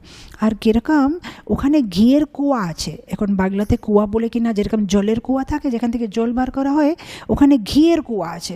মানে এত ঘিয়ের দান করে সবাই, যে যারা ঘিয়ে দান করতে চায় সে ঘিয়ের কুয়াতে ঢেলে দিলে হবে, এরকম 4-5টা ঘিয়ের কুয়া আছে। তো যখনই পূজারীরা যদি ভগবানের জন্য কিছু বানাতে চায়, ওরা মানে বাকিটে করে এরকম করে ঘি বার করবে কুয়া থেকে, এত বড় বড় কুয়া আছে ঘিয়ের। তো খুব ধনী মন্দির, আর ভগবানকে খুব সুন্দরভাবে সাজায়। তো একবার একটা চোরকে মনে হলো যে রাত্রেবেলা যখন সবাই মন্দিরটা বন্ধ করে দেবে, আমি সব ভগবানের সোনা টোনা সব চুরি করে আমি চলে যাব। তো রাত্রেবেলা যখন সবাই মানে মন্দির থেকে পূজারীরা চলে গেছে, ভগবান একটু উঁচুতে আছে, মানে অল্টার একটু উঁচুতে আছে, তো এ কোনো রকম কষ্ট করে উপরে চড়ে গেছে, আর ভগবানের যেইগুলো মানে নুপুর আছে, হাতের কঙ্গন আছে, সব কিছু বার করছে, এখান থেকে হার আছে, কিন্তু তারপরে দেখলো যে ভগবানের যে মুকুট আছে তার উপরে এত বড় হীরা আছে। তখন ও কী করেছে, সাথে সাথে ভগবানের এখানে উপরে শোল্ডার্স উপরে চড়ে গেছে, আর চড়ে এখানে বসে বসেও এটা বার করতে চেষ্টা করছে। আর তখন দেখছি ভগবানের শ্রী বিগ্রহ থেকে মানে হাসির আওয়াজ আসছে। তো এই ভাবছে ভগবান হাসছে, কে হাসছে এখানে, কেউ ঢুকে গেছে নাকি, কোনো পুলিশ আছে নাকি, তো বুঝতে পারছে না কে হাসছে। ভগবান যখন জোরে জোরে হাসছে তখন ভগবান ওকে বলছে না না এটা আমার আওয়াজ। তো বলছে আপনি হাসছেন কেন আমার উপরে? তো ভগবান বলছে না না আমি খুব খুশি। কেন খুশি? যে আজ পর্যন্ত ভক্তরা আমাকে ঘি দিয়েছে, অলঙ্কার আভরণ দিয়েছে, কাপড় দিয়েছে, ফুল দিয়েছে, দুধ দিয়েছে, দই দিয়েছে, কিন্তু একজন তুমি ভক্ত যে তুমি তোমার নিজের শরীরটাকে আমাকে দিয়ে দিয়েছো, অর্পণ করেছো, আমি খুব খুশি, সেজন্য আমি আনন্দে হাসছি। তো যখন ভগবান এইরকম কথা বলছে তখন এই চোরের মনটা খারাপ হয়ে যাচ্ছে যে আরে আমি ভগবানের জিনিসটা চুরি করছি, আর ভগবান বলছে যে তুমি নিজে শরীরটাকে আমাকে দিয়ে দিয়েছো, তুমি কত ভালো ভক্ত। তো ভগবান যখন এত দয়ালু, আমি এই পয়সা টয়সা নিয়ে কী করবো, আমাকে তো ভগবানের ভক্তি লাগবে। আর তারপরে থেকে ও ভক্ত হয়ে গেছে। আর কিছু বছর পর্যন্ত ও ভক্ত, মানে যখন পর্যন্ত বুড়ো হয়ে গেছে এই কাহিনীটা ও সবাইকে বলতো যে আমি কিভাবে একটা চোর ছিলাম, আর শ্রীনাথজি ভগবান আমার সাথে এরকম কথা বলেছে, তখন থেকে আমি ভক্ত হয়ে গেছে। তো এটা ভগবানের স্বভাব, অনেক জন্মার জিত পাপ চোরম, একবার কেউ ভগবানের নাম বললে ভগবান সব পাপগুলো নিয়ে নেবে। পরের শ্লোকে চলে যাব।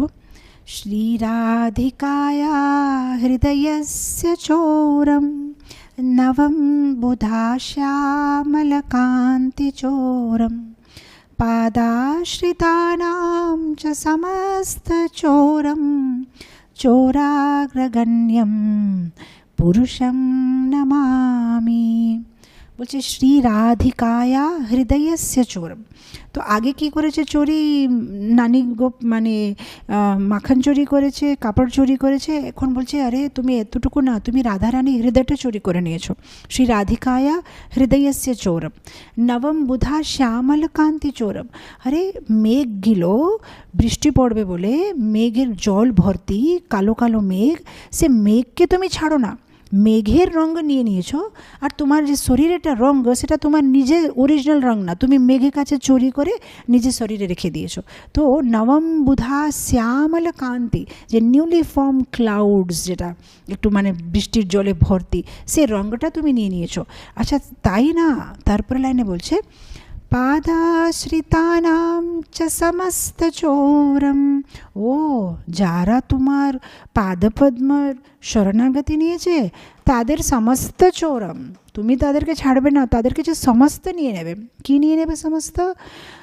কাম ক্রোধ মোহ মদ মৎসর্য, তাদের দুরাশাগুলো, দুরিচ্ছাগুলো, তার বাসনাগুলো সব কিছু নিয়ে নেবে। আর এটা তো আমরা প্র্যাকটিক্যালি, মানে আমরা সবাই শুদ্ধ ভক্তের স্টেজ নাও থাকলে আমাদের একটা ছোট্ট এক্সপিরিয়েন্স যে আমরা দেখি ইসকনে যারা একবার ভক্তিতে আসছে, তারা যদি ভক্তি কিছুদিন করার পরে নাও করতে চাইলে আর ভৌতিক জগতের আগের মতন আনন্দ পাবে না। কিছু না কিছু মিসিং হবে, না কিছু একটা গিল্টি ফিলিং হবে যে আমি কি করছি, এটা আমার খাওয়ার উচিত না, এটা আমার করা উচিত না, আমি সময় নষ্ট করছি, মানে মনের মধ্যে কিছু একটা হবে। যেহেতু ভগবান তার কাম বাসনা, তার ভিতরে যে অনর্থ আছে সব কিছু ভগবান চুরি করে নেয়। সো একবার কেউ যদি ভগবানকে দেখে নিয়েছে, ভগবানের কথাগুলো শুনে নিয়েছে, ভগবানের ভক্তদের সঙ্গ করে নিয়েছে, ভগবানের ভক্তের হাতে থেকে প্রসাদ নিয়েছে, আর ও কোনো দিন আগের মতন ভৌতিক জীবনের আনন্দ পাবে না। সেজন্য ওই ভক্তিবিনোদ ঠাকুরের একটা ভজন আছে না, বন্ধু সঙ্গে যদি তব রঙ্গ পরিহাস থাকে অভিলাষ তবে মোরা কোথা রাখো, যেও না কো মথুরায় কেসি তীর্থে ঘাটের সকাশ। কি বলছে ভক্তিবিনোদ ঠাকুর? বলছে যে ওনার এই গানটায় উনি বলছে যে যদি আপনার ইচ্ছা আছে যে আমি বন্ধুর সঙ্গে আনন্দ করতে চাই, তাহলে কোনো দিন মথুরায় কেশিঘাটে যাবে না। কিন্তু মথুরায় কেশিঘাটে গিয়ে একবার যে কদম্ব বৃক্ষের নিচে কৃষ্ণকে দেখে নেবে, কি বলে ফুল মুন নাইটে বেনু বাজাতে, তাহলে আর আগের মতন কিছু ভালো লাগবে না। তখন আপনার এই বন্ধুরা, আপনার কুটুম্ব পরিবার সবাই বলবে কী হয়ে গেছে, কী হয়ে গেছে, কিন্তু আর আগের মতন আনন্দ লাগবে না, আগের মতন কারো উপরে ভালোবাসা হবে না, ভগবান ছাড়া আর কিছুই ভালো লাগবে না, এরকম জীবন হয়ে যাবে। তো মানে ভক্তিবিনোদ ঠাকুর বলছে হ্যাঁ তোমরা কেয়ারফুল থাকো, যদি তোমাদের আরও ইচ্ছা আছে বন্ধুর সঙ্গে এনজয় করতে, তাহলে তোমার মথুরা কোনো দিন কেশিঘাটে যাবে না। মানে কেশিঘাটের জায়গাটা এত সুন্দর, এখনও আমরা যে কেশিঘাট গিয়ে দেখলে কি মানে তার বিউটিটা একদম খুব সুন্দর আছে।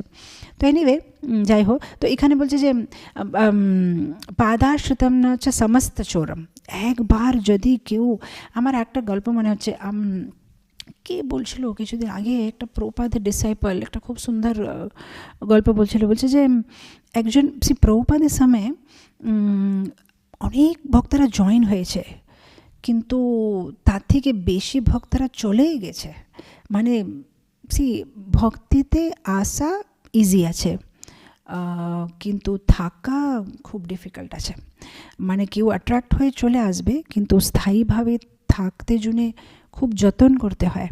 যেরকম ধরেন যদি আপনি কোনো জঙ্গলে আছেন, আর জঙ্গলের ভিতরে খুব শীত, খুব ঠান্ডা লাগছে, অন্ধকার, কিছু দেখা যাচ্ছে না, আপনি কোনো রকম কষ্ট করে দুটো পাথর নিয়ে, ও পাথরটাকে মানে পাশে নিয়ে মানে এরকম করে রাবিং করে আগুন জ্বালালেন, ঠিক আছে, আগুন জ্বালাতে জন্য খুব কষ্ট হলো, কেন দুটো পাথরকে এরকম করে আগুন জ্বালানো ইজি না।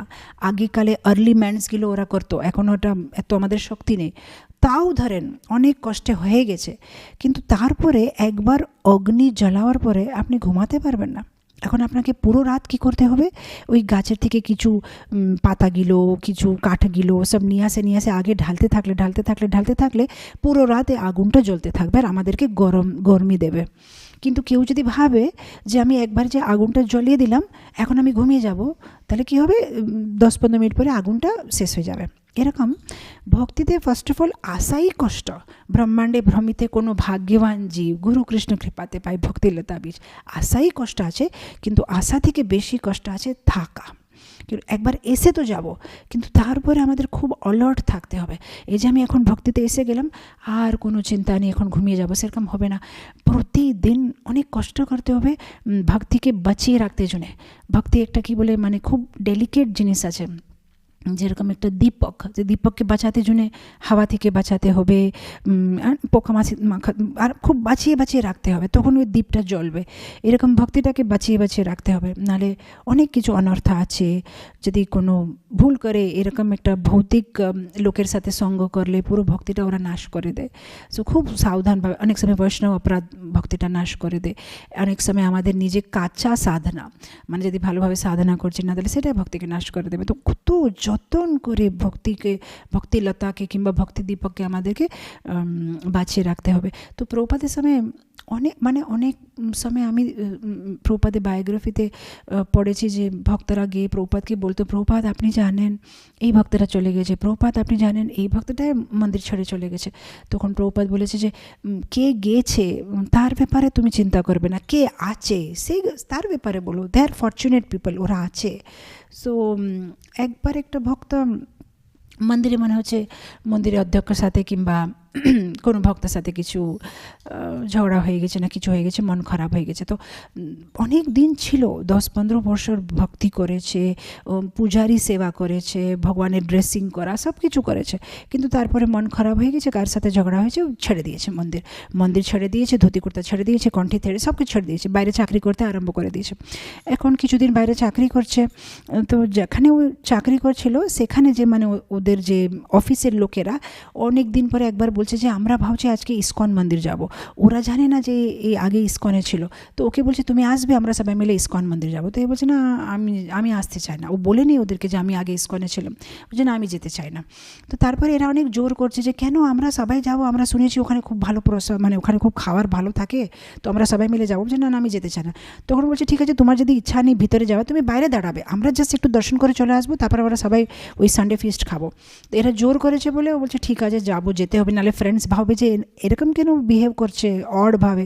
তো সবাই মিলে গেছে মন্দিরে। এ বলছে আমি ভিতরে ঢুকবো না, আমি বাইরে থাকবো। তো ও বাইরে আছে, এরা সবাই মন্দিরে চলে গেছে সন্ধ্যা আরতির সময়। তো বিকেলে সন্ধ্যা আরতির সময় মন্দিরে সব কীর্তন টীর্তন হচ্ছে, এ বাইরে দাঁড়িয়ে আছে। কিন্তু একে তো সবাই চিনে যাবে, তো ওই মানে বাইরে মানে দাঁড়িয়ে আছে, যে ভিতরে যাবে না। এর ফ্রেন্ড সব ভিতরে চলে গেছে। তো সন্ধ্যা আরতি তো অনেকক্ষণ চলবে, তো শেষে মানে চামর সেবা চলছে, আর এ মানে বাইরে দাঁড়িয়ে দাঁড়িয়ে বোরিং হচ্ছে যে এরা আরও আসছে না, চলো চলে যাব। তো একটু মানে এই দরওয়াজার ভিতরে গিয়ে একটু মানে ওই দেখছে ভিতরে কি হচ্ছে। যখন একটু মানে ঢুকেছে ভিতরে, তখন কি দেখছে, ভগবানকে চামর করছে। আর যখন ও ভগবানের চামরটা দেখেছে যে উপর থেকে নিচে উপর এরকম করে আসছে, তখন ওর মনে পড়ে গেছে কেন ও 15 বছর সেই ঠাকুরের সেবা করেছিল। তো যখন চামরটা উপর নিচে হচ্ছে, ওর হৃদয়টা উপর নিচে হয়ে গেছে। মানে এরকম একটা হয়েছে, যখন পূজারী ওখানে চামর করছে মানে হচ্ছে ওর হৃদয়টা পরিষ্কার করে দিচ্ছে। ওর মানে কান্না ধরতে আরম্ভ হয়েছে যে আমি এটা কেন ছেড়ে চলে গেছি। তো ও মানে সাথে সাথে ভিতরে ঢুকে জোরে জোরে ছোটো বাচ্চার মতন কান্না করছে।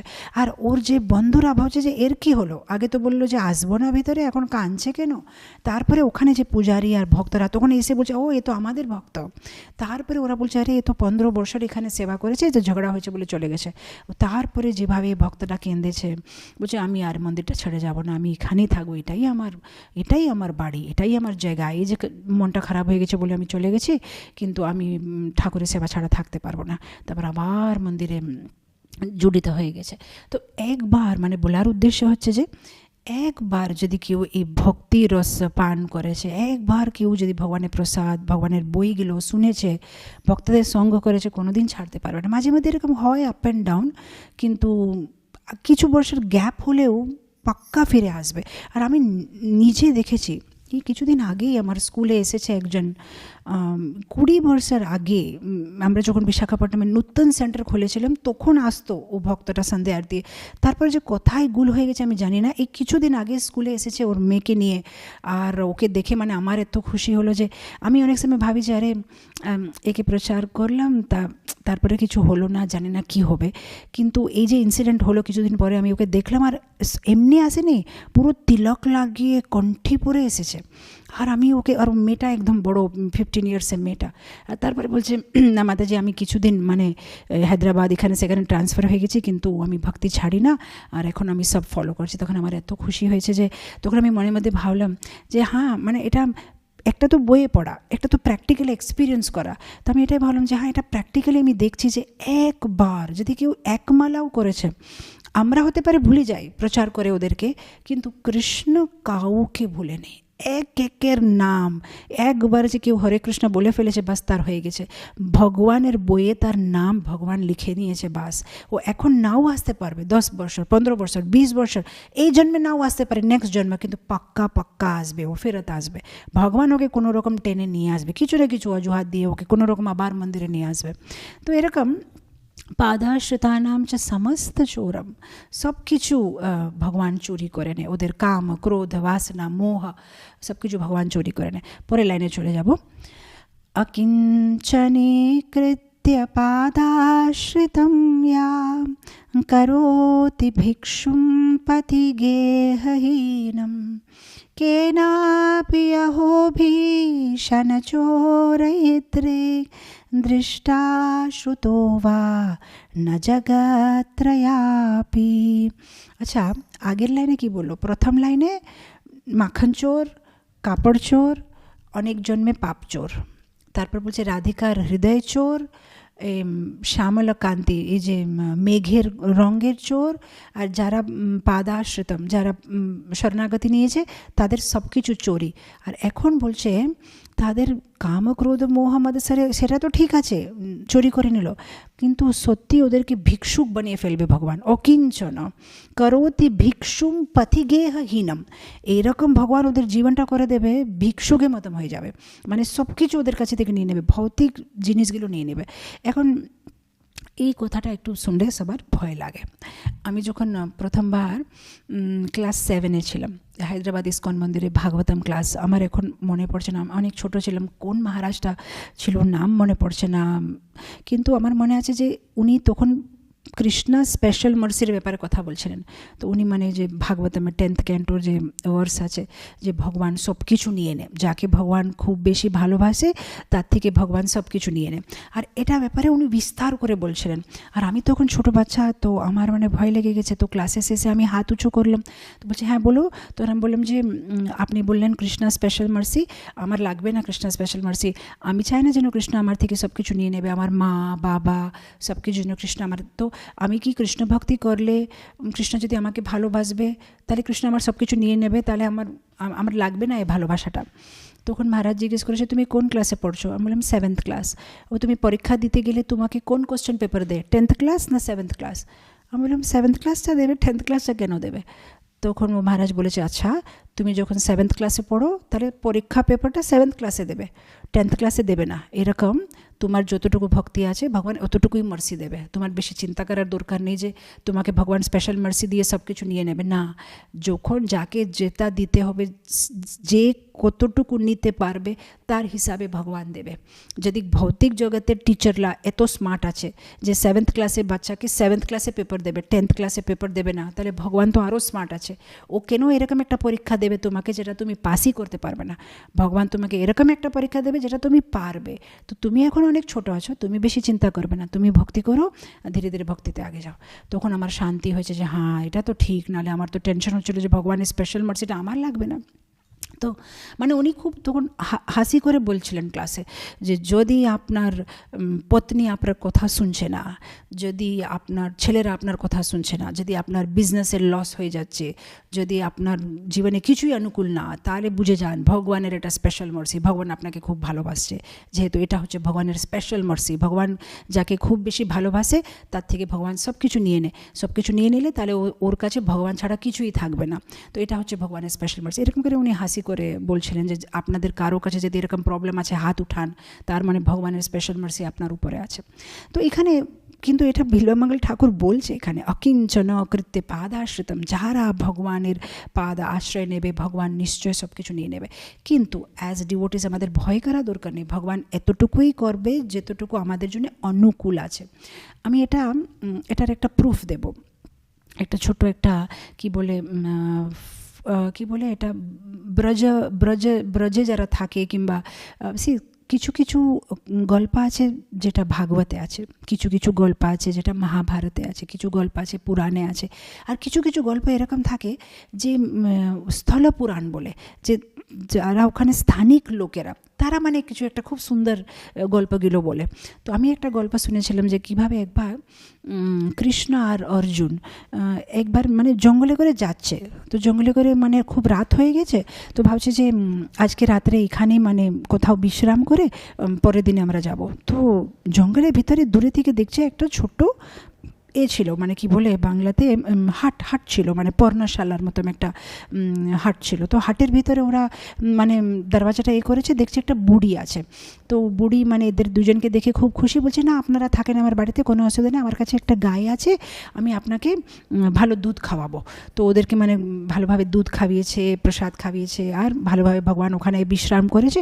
পরের দিনে ভগবান আর অর্জুন ওনাকে ধন্যবাদ বলে চলে যাচ্ছে। যখন রথে চেপে গেছে চলে যাচ্ছে, তখন অর্জুন মনটা মানে এই পাশে ওই পাশে কিছু একটা আছে মনের ভিতরে। তখন কৃষ্ণ বলছে কী ব্যাপার, তোমার কিছু জিজ্ঞেস করার ইচ্ছা আছে কিন্তু জিজ্ঞেস করতে পারছো না, বলো কি বলতে চাও। তখন অর্জুন বলছে আমার একটা প্রশ্ন এসেছে, আপনি বললেন ভগবদ্গীতা পত্রম পুষ্পম ফলম তোয়ম ইয়ো মে ভক্ত প্রয়চ্ছতি তদাপি ভক্তি উপহারিতম অশ্নামি প্রয়তাত্মনা। আপনাকে কেউ পত্রম পুষ্পম ফলম একটুকু দিলে আপনি বলছেন আমি স্বীকার করি, আমি খুব খুশি, কিন্তু এখানে এই বুড়ি লোক তার কাছে কিছুই নেই, মানে গরিব একটা গায়ে আছে, একটা ছোট জায়গা, আপনাকে এত ভালোবাসা দিল, আপনাকে দুধ দিল, আপনাকে খাওয়া দিল, থাকার দিল, কিন্তু আসার পথে যখন আমরা ওখান থেকে চলে আসছি আপনি কিচ্ছু দিলেন না ওকে। তো ভগবান বলছে, কে বললো কিছু দিলাম না? আমি দিয়েছি। বলছে, তাই নাকি? আমি তো দেখলাম না। কি দিয়েছেন আপনি? সোনা, চাঁদি, হীরা, কি দিয়েছেন? তো ভগবান বলছে, আমি ওকে আশীর্বাদ দিয়েছি যে ওর যে গায়ে আছে সে কালকে মরে যাবে। তখন অর্জুন বলছে, এইটা কীরকম আশীর্বাদ হলো? ওর কাছে গায়ে ছাড়া কিচ্ছুই নেই। আরে যদি গায়ে মরে যাবে তাহলে ও খাবে কি? কমপক্ষে গায়ের দুধটা বিক্রি করে ওর জীবনটা চলছে। তো তখন ভগবান হাসছে আর অর্জুন বুঝতে পারছে না। তখন ভগবান বলছে, দেখো অর্জুন, 10 দিন পরে ওর মৃত্যু আছে, ও মরে যাবে। আর আমি যেটা দেখছি ওর গায়ের উপরে খুব বেশি আসক্তি আছে। তো সেই জন্য আমি আশীর্বাদ করলাম যে ওর গায়েটা যেন কালকে মরে যাবে। আর গায়টা যখন মরে যাবে আর তারপরে 10 দিন পরে যখন ওর মৃত্যু হবে তখন পর্যন্ত গায়ের ব্যাপারে ভুলে যাবে, আমাকে মনে করবে। আর ভগবান কি বলেছে, ইয়ম ইয়ম বাপি স্মরণ ভাবম তেজতন্তে কলেবরম তম তমেবেতি কৌন্তেয় সদা তদ ভাব ভাবিতা। যদি আমাকে না মনে করে গায়কে মনে করে মরবে তাহলে গায়ের জন্ম পাবে। এখন যেহেতু গায়ে চলে যাবে জীবন থেকে আর আমার নাম নেবে, আমার ধাম আসবে। তো তুমি সোনা চাঁদি বলছো, আমি ওর থেকে বড় গিফট দিয়েছি ওকে। তো এরকম অনেক সময় আমরা ভগবানের প্ল্যানটা বুঝি না। ভগবান যখন কিছু জিনিস নেয় তো কিছু জিনিস দেয়, আর যেই জিনিসটা নেয় সেটা খুব ছোট জিনিস।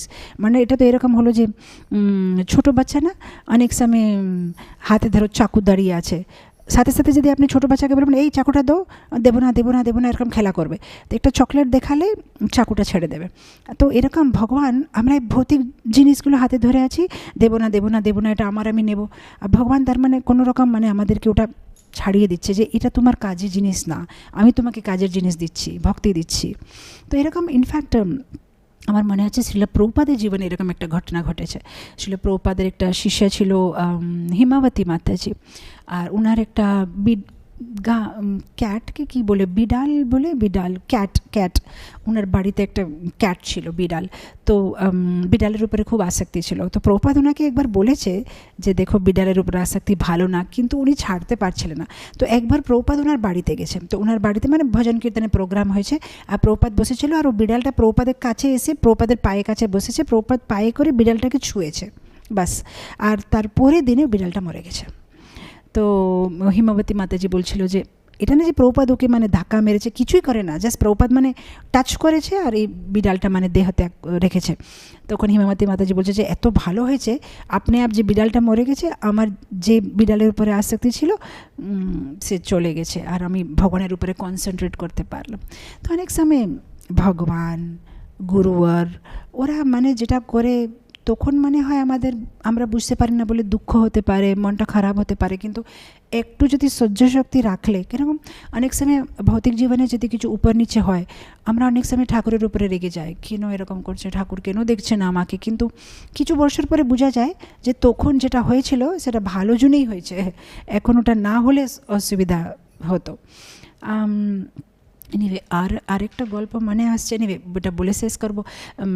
ভক্তি সিদ্ধান্ত সরস্বতী ঠাকুরের জীবনে, হতে পারে আগে কোনোবার বলেছি, হতে পারে আপনাদেরকে, কিন্তু আমার এই ঘটনা মনে আসছে যে কীভাবে ভক্তি সিদ্ধান্ত সরস্বতী ঠাকুরের একটা শিষ্য ছিলেন, আর উনি মানে অনেক বছর ব্রহ্মচারী, 30 ইয়ার্স নাকি ব্রহ্মচারী সেবা করেছে। আর তারপরে ওনাকে একটা এরকম রোগ হয়েছে যে ডক্টর বলেছে যে 2 মাসে উনি মরে যাবেন।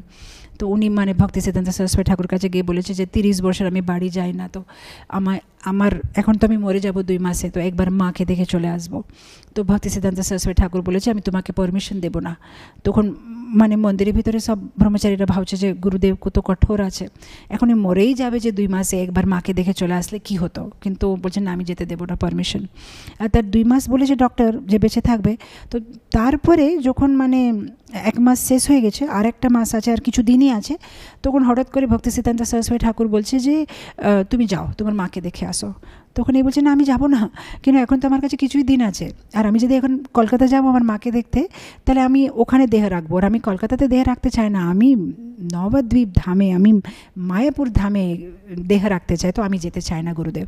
বলছে না তোমাকে যেতেই হবে, তোমাকে যেতেই হবে। তো জবরদস্তি করে ট্রেনে চাপিয়ে দিয়েছে, বলছে যাও। তো যখন ট্রেনে চাপিয়ে দিয়েছে আরেকজন সাথে রাস্তাতে মরে গেছে। আর তারপরে যেটাই ওনার ক্রিয়াকর্ম করার পরে এই শিষ্যটা ভক্তিসিদ্ধান্ত সরস্বতী ঠাকুরকে জিজ্ঞেস করেছে যে গুরুদেব, আপনি যেটা করেন আমার বিশ্বাস আপনার উপরে, কিন্তু এই জিনিসটা আমার ভালো লাগলো না, আপনি এর সাথে এরকম কেন করেছেন? ও যখন যেতে চাচ্ছিল যেতে দিলেন না, যখন বলছে যাবো না তখন পাঠিয়ে দিয়েছেন। আর দেখলেন শেষে না নবদ্বীপ ধামেও দেহ রাখতে পারলো না, না মাকে দেখতে পারলো, ট্রেনের ভিতরে দেহ রেখে দিয়েছে। তখন ভক্তিসিদ্ধান্ত সরস্বতী ঠাকুর বলছে, দেখো এটা আমার একটা প্ল্যান ছিল, যদি আগেই ওকে মায়ের কাছে পাঠিয়ে দিতাম তখন কি হতো, 30 বছর ব্রহ্মচারী কোনোদিন বাড়ি ফিরে যায় না, যদি মায়ের কাছে যেত অনেক কিছু ওর মা কথা বলতো, এরকম হয়েছে, পাশের বাড়ির লোকের এরকম বিয়ে হয়েছিল, তার এরকম বিয়ে ভেঙে গেছে, এটার এই হয়েছে, এটা হয়েছে, তোমার বাবার এটা হয়েছে, কাকার এটা হয়েছে, সব কিছু ওকে বলতো। তখন কি থাকতো ওর স্মরণের ভিতরে, সব ফ্যামিলি মেম্বার্স, এটা ওটা মা, ওইগুলোই থাকতো মনের ভিতরে। কিন্তু এখন কি হয়েছে, ও যখন এখান থেকে চলে যাচ্ছে দুঃখ করে যাচ্ছে যে আমি যাব না, আমি যাব না, আমি নবদ্বীপে দেহ রাখবো, আমি যোগপীঠে দেহ রাখবো, আমি মায়াপুরে দেহ রাখবো, সেটা মনে করে যাচ্ছে। মানে শেষে ইয়ম ইয়ম বাপি স্মরণ ভাবম, শেষে মানে মায়াপুর আছে, আর মায়ের কোথায় নেই, কেন দুঃখ আছে যে আমাকে গুরুদেব কেন পাঠাচ্ছে, আমি মায়াপুরে থাকবো। তো মায়াপুর করতে করতে গেছে, মায়াপুর মনে আছে আর দেহ রেখেছে। আর যদি আমি আগে পাঠিয়ে দিতাম তাহলে ও মায়ের ব্যাপারে সব কিছু ওর মনে আসতো শেষে। তো এরকম ভগবানের প্ল্যান, গুরুদের প্ল্যান খুব মানে কি বলে, it is difficult to understand, but ওদের অলওয়েজ গুড প্ল্যান থাকে যে কীভাবে আমাদেরকে ভক্তিতে রাখা যায়। তো এনিওয়ে, কামিং টু এখানে যে শ্লোক, অকিঞ্চন কৃত্য পাদাশ্রিতম, ভগবান ভিক্ষুক বানিয়ে দেবে, সব কিছু ভৌতিক ইন্দ্রিয় তৃপ্তির যে জিনিসগুলো সব কিছু নিয়ে নেবে, তার মানে আপনি আমরা কি বলি সিধা হয়ে যাবো আর ভগবান ছাড়া। হিন্দিতে একটা আছে, दुख में सुमिरन सब करे, सुख में करे न कोई, जो सुख में सुमिरन करे दुख काहे को होय। মানে দুঃখ পড়লে সবাই ভগবানের স্মরণ করবে, কিন্তু সুখে সবাই ভগবানকে ভুলে যায়, সুখে সব এত ব্যস্ত হয়ে যায়, হ্যাঁ যাব মন্দির যাব, অনেক ব্যস্ত আছে, অনেক কাজ আছে, অনেক কিছু আছে, এরকম আমরা ভুলে যাই। কিন্তু বলছে যে যদি কেউ সুখে ভগবানের স্মরণ করবে তাহলে জীবনে দুঃখ আসবে বা কেন, যেহেতু আমরা সুখে ভগবানকে ভুলে যাচ্ছি সেই জন্য তো দুঃখ আসছে। তো এখানে বলছে যে যারা ভগবানের পাদাশ্রিত করবে, যারা ভগবানের শরণাগতি নেবে, জানে করে মাঝে মধ্যে ভগবান একটু একটু দুঃখ দেয়, জাস্ট মনে করাতে জন্য। যেরকম ভীষ্মস্তুতির ক্লাসে আমি বিভিন্ন কারণ বলেছিলাম যে কেন ভক্তরা দুঃখ পায়, জাস্ট মাঝে মাঝে ভগবান একটু মনে করাতে থাকে যে এখানে পার্মানেন্ট সেটেল হয়ে যাবেন না, আপনাকে ভাগবত ধামে আসতে হবে। এখানে খুব সব কিছু কনভিনিয়েন্স হলে আমরা ভগবত ভক্তি ভুলে যাব, আমরা ভুলে যাব যে আমরা হচ্ছে প্রয়াণিক, ট্যুরিস্ট, আমাদের ডেস্টিনেশনে যেতে হবে। অনেক সময় কী হয়, ট্রেনে সমোসা কচুরি এত ভালো লাগছে যে মনে হচ্ছে যে ট্রেনে থেকে যাব, কত আনন্দ লাগছে, কিন্তু সমোসা ভালো থাকলে ট্রেনে তো পার্মানেন্টলি থাকা যাবে না, ট্রেন থেকে নামতে হবে। সো সেই জন্য মাঝে মাঝে ট্রেনে ফ্যান ট্যান বাথরুমের অসুবিধা হলে মনে হবে যে হ্যাঁ এখান থেকে যেতে হবে, নাহলে ভাবে আরে কত আনন্দ লাগছে। তো ভৌতিক জগৎটা হচ্ছে তাৎকালিক, আমাদের শাশ্বত জগৎ হচ্ছে ভগবত ধাম, আর সেখানে আমাদেরকে যাওয়ার একটা উদ্দেশ্য রাখতে হবে। এনিওয়ে, নেক্সট ওটাতে আমরা চলে যাব।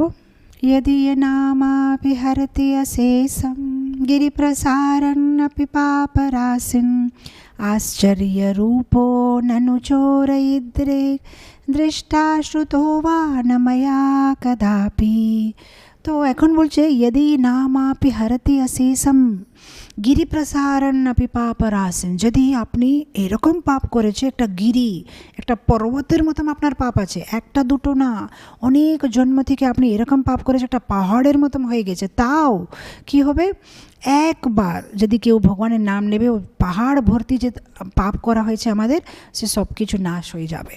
আর তারপরে বলছে এখানে আশ্চর্য রূপ ননু চোর ইদ্রিক, বলছে আমি তো আশ্চর্য পাচ্ছি, এইরকম চোরের ব্যাপারে কোনোদিন শুনি না, তো এরকম একটা চোর যে যার নাম একবার বলবো তো পুরো পাহাড়ের মতন পাপটা চুরি করে চলে যাবে, আমার পাপটা।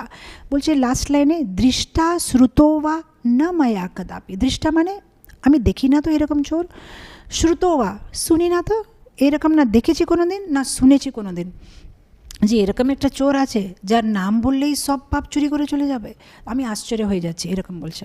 এটা খুব সুন্দর কথা। ইনফ্যাক্ট আমার মনে পড়ছে স্কন্দ পুরাণে একটা শ্লোক আছে, স্কন্দপুরাণে একটা শ্লোক আছে, বলছে ভগবানের নাম মানে পুরো নামটা ভুলে যান আপনি, হরে কৃষ্ণ মহামন্ত্রের কথা বলছেন আমি, শুধু যদি কেউ গোবিন্দ, শুধু গোবিন্দ, এই গোবিন্দটা বললে কি হবে তার উপরে স্কন্দপুরাণে মানে খুব সুন্দরভাবে দেওয়া আছে। বলছে যে যদি কেউ গোকোটি দানম মানে যদি কেউ 1 কোটি গাই সূর্যগ্রহণের সময় দান দেবে ধরেন, নাহলে কেউ যদি মেরু পর্বতের মতন সোনা দান করবে ব্রাহ্মণকে ধরেন, না যদি কেউ কি বলে প্রয়াগে 1 কল্প গঙ্গার তটের কাছে থেকে প্রতিদিন গঙ্গার স্নান করবেন ধরেন, আর এগুলো সব পুণ্য যদি আপনি মিলিয়ে দেবেন, তাও যে পুণ্যটা আপনি একবার গোবিন্দ বললে পাবে, তার সাথে এটা কোনো কম্প্যারিজনই নেই, মানে তার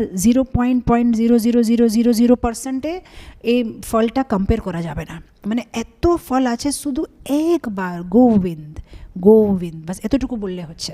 তো সেটা স্কন্দপুরাণে লেখা আছে, এত মহিমা আছে ভগবানের নামে একবার।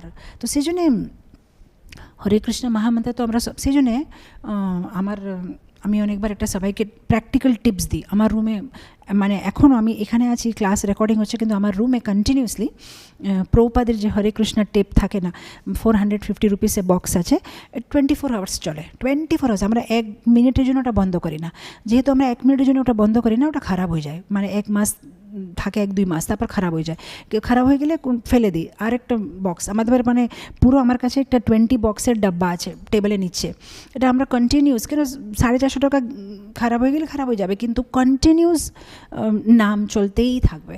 তো এই ঘুমালে, চললে, হাঁটলে, স্নান করলে, রান্না করলে, যেটাই হোক কন্টিনিউস প্রভুপাদের হরে কৃষ্ণ কৃষ্ণ কৃষ্ণ হরে চলতেই থাকবে।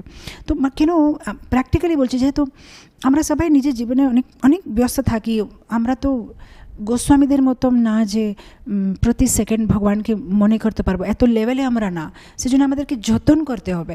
তো এটা একটা প্র্যাকটিক্যাল, যে কন্টিনিউসলি টেপ চালু রাখলে ভগবানের নামটা আমরা আনকনশিয়াসলি ও কানের ভিতরে যেতেই থাকবে, কানের ভিতরেই যেতেই থাকবে ভগবানের নাম। তো এরকম একটা কিছু আমরা প্র্যাকটিক্যাল টিপস করতে পারি। তো একবার যদি কেউ একবার, আই মিন আইডিয়াল হচ্ছে সততম কীর্তন, তো আমাদের কন্টিনিউসলি গোবিন্দ গোবিন্দ গোবিন্দ গোবিন্দ মুখে বলতে হবে, রান্না করতে সময়, ঘুরতে সময়, ঘুমাতে সময়, কিন্তু আমরা ট্রাই করছি ওই লেভেলে আসতে জন্যে। তো যখন পর্যন্ত আমরা নিজে অরিজিনালি আসতে পারছি না, কমপক্ষে বাইরে থেকে হেল্প নিতে পারি আমরা। তো কন্টিনিউসলি এরকম টেপ শুনলে কন্টিনিউসলি আমাদের কানের ভিতরে ভগবানের নাম যাবে। তো এনিওয়ে এখানে বলছে যে একটা নাম যদি কেউ নেয় তাহলে গিরি প্রসারণ আপি পাপরাসিন, পুরো পাহাড়ের মতন যে পাপ আছে সব নাশ হয়ে যাবে। ধনম চ মানম চ তথেন্দ্রিয়াণি প্রাণম চ হৃত্বা মম সর্বমেব পালায়সে কুত্র ধৃতোদ্য চৌরা ত্বম ভক্তিদাম্না সিময়া নিরুদ্ধা। এখন বিল্বমঙ্গল ঠাকুর নিজের পার্সোনাল কথা বলছে যে ভগবান তুমি আমার সাথে কি করেছো, ধনম চ মানম চ তথেন্দ্রিয়াণি, ধনম পয়সা সব নিয়ে নিয়েছো, মানম কোনো রেসপেক্ট কিছু, মানে জাস্ট রাস্তাতে একটা ভিক্ষুকের মতন ঘুরছি আমি, ধনম চ মানম চ তথেন্দ্রিয়াণি, আমার ইন্দ্রিয় তো এই যে দুটো চোখগুলো এখন নেই আমার, সেটাই তোমাকে সমর্পিত, সব কিছু তো নিয়ে নিয়েছো, প্রাণম চ হৃত্বা মম সর্ব এব, ও মম সর্ব এব, সব কিছু তুমি নিয়ে নিয়েছো। আর নেওয়ার পরে তুমি কী করছো, পালায়সে কুত্র, পালায়সে মানে চলে যাচ্ছ, কোথায় তুমি চলে যাচ্ছ, সব কিছু নেওয়ার পরে দেখো তুমি যত সম্ভব চেষ্টা করতে পারো, কিন্তু ত্বম ভক্তি দাম না সিমায়া নিরুদ্ধা, কিন্তু আমি আমার ভক্তির দড়িতে তোমাকে বেঁধে রাখবো, তুমি পালাতে পারবে না। তুমি নিজেকে খুব স্মার্ট ভাবছো যে তুমি পালিয়ে চলে যাবে, কিন্তু আমি স্মার্ট আছি, দামনাসি মানে রশ্মিতে তোমাকে ধরবো। অনিরুদ্ধ ভগবানের একটা নাম হচ্ছে, অনিরুদ্ধ মানে যাকে বাঁধা যাবে না। সেই জন্য এখানে এরকম করে বলছে তোমাকে কিন্তু আমি বাঁধবো। হতে পারে তোমার নাম অনিরুদ্ধ, যাকে কেউ বাঁধতে পারবে না, কিন্তু ভক্তিতে অনিরুদ্ধকে বাঁধতে পারবো আমি, এটা ভক্তির শক্তি বলে বিল্বমঙ্গল ঠাকুর বলছে। আর দেখেন ইসকনে দেখেন ইসকন জয়েন হওয়ার আগে সবার একটা থাকে, আমি ফালানা ফালানা কুটুম্ব থেকে আছি, আমাদের বাড়িতে এত টাকা পয়সা আছে, আমরা এটা আমরা ওটা, কিন্তু একবার ইসকনে আসার পরে ধনমচা মানমচা সব চলে যায়। মানে কোটি কোটি ধনের মালিক হলেও রাস্তাতে দাঁড়িয়ে বুক ডিস্ট্রিবিউশন করে, Bhagavad Gita no Bhagavad Gita no Bhagavad Gita no, মানে ওই সব মনে থেকে চলে যায়। একটাই মনে হয় যে না, আমি হচ্ছি কৃষ্ণ ভক্ত, আর আমাকে কৃষ্ণ সেবা করতে হবে, আর গুরু সেবা করতে হবে, আর প্রভুপাদ খুশি হবে আমাকে বুক ডিস্ট্রিবিউশন করতে হবে, প্রভুপাদ খুশি হবে আমাকে ফান্ড কালেকশন করতে হবে, প্রভুপাদ খুশি হবে আমাকে প্রচার করতে হবে, আমাকে সেবা করতে হবে। একটা ধনী লোক হবে, বাড়িতে মনে হয় 15 কাজ করার মেয়ে আছে, কিন্তু মন্দিরে এসে ঝাড়ু দেবে, পোছা দেবে।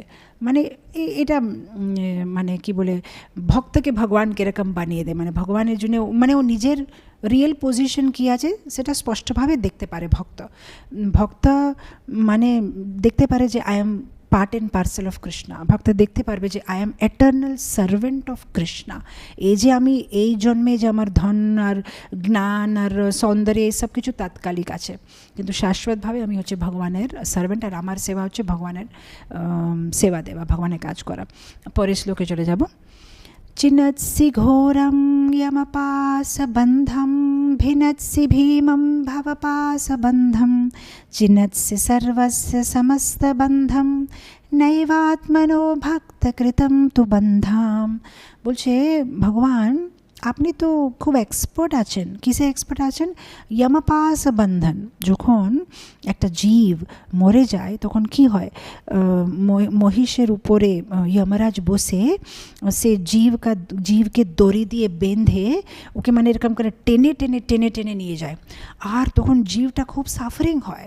মানে যমরাজকে বলে ছেড়ে দাও, আমাকে ছেড়ে দাও, আমাকে ছেড়ে দাও, আমার জলে তৃষ্ণা পেয়েছে। আপনি যদি গরুড় পুরাণ পড়বেন, আমি জলে তৃষ্ণা পেয়েছে, আমি এটা খাবো, বলছি হ্যাঁ নো জলটা, ওখানে জল থাকে না, ওই মানে ওখানে যে পুকুরগুলো থাকে সেটার ভিতরে রক্ত থাকে, পাস থাকে, ভমিটিং থাকে, তো ওখানে জল পাওয়া যায় না। আর মানে ও জীবটা কাঁদছে যে আমাকে ছেড়ে দাও, আমাকে ছেড়ে দাও। কিন্তু এই যমপাসটা এত স্ট্রং আছে কেউ ভাঙতে পারবে না। কিন্তু এখানে বিল্বমঙ্গল ঠাকুর বলছে, হে ঠাকুর তুমি তো যমপাসকে তুমি করতে পারবে, তুমি খুব এক্সপার্ট আছো, তুমি যমপাসকে মানে ছাড়িয়ে দিতে পারবে, তোমার এত শক্তি আছে। ভিনৎসি ভীমম ভবপাস বন্ধম। ভবপাস, এই ভবপাসের জন্য তো আমরা এখানে জন্ম পরে এই ভবসাগরে এমনি ভাসছি। এই ভবপাসটা, এই যে এই মায়াকে আমরা যে ধরে রেখেছি, তো বলছে ভবপাস তুমি এত এক্সপার্ট আছো, তুমি যমপাস ভেঙে দিতে পারবে, ভবপাস ভেঙে দিতে পারবে।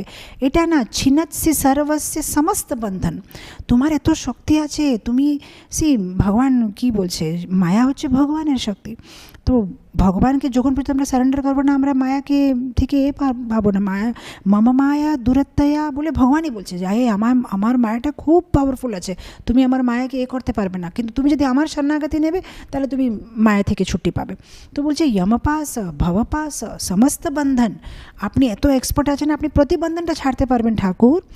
নৈবাত্মনো ভক্ত কৃতম তু বন্ধান, কিন্তু এই যে আমি আপনাকে বেঁধেছি দড়ি দিয়ে, সেটা আপনি ভাঙতে পারবেন না।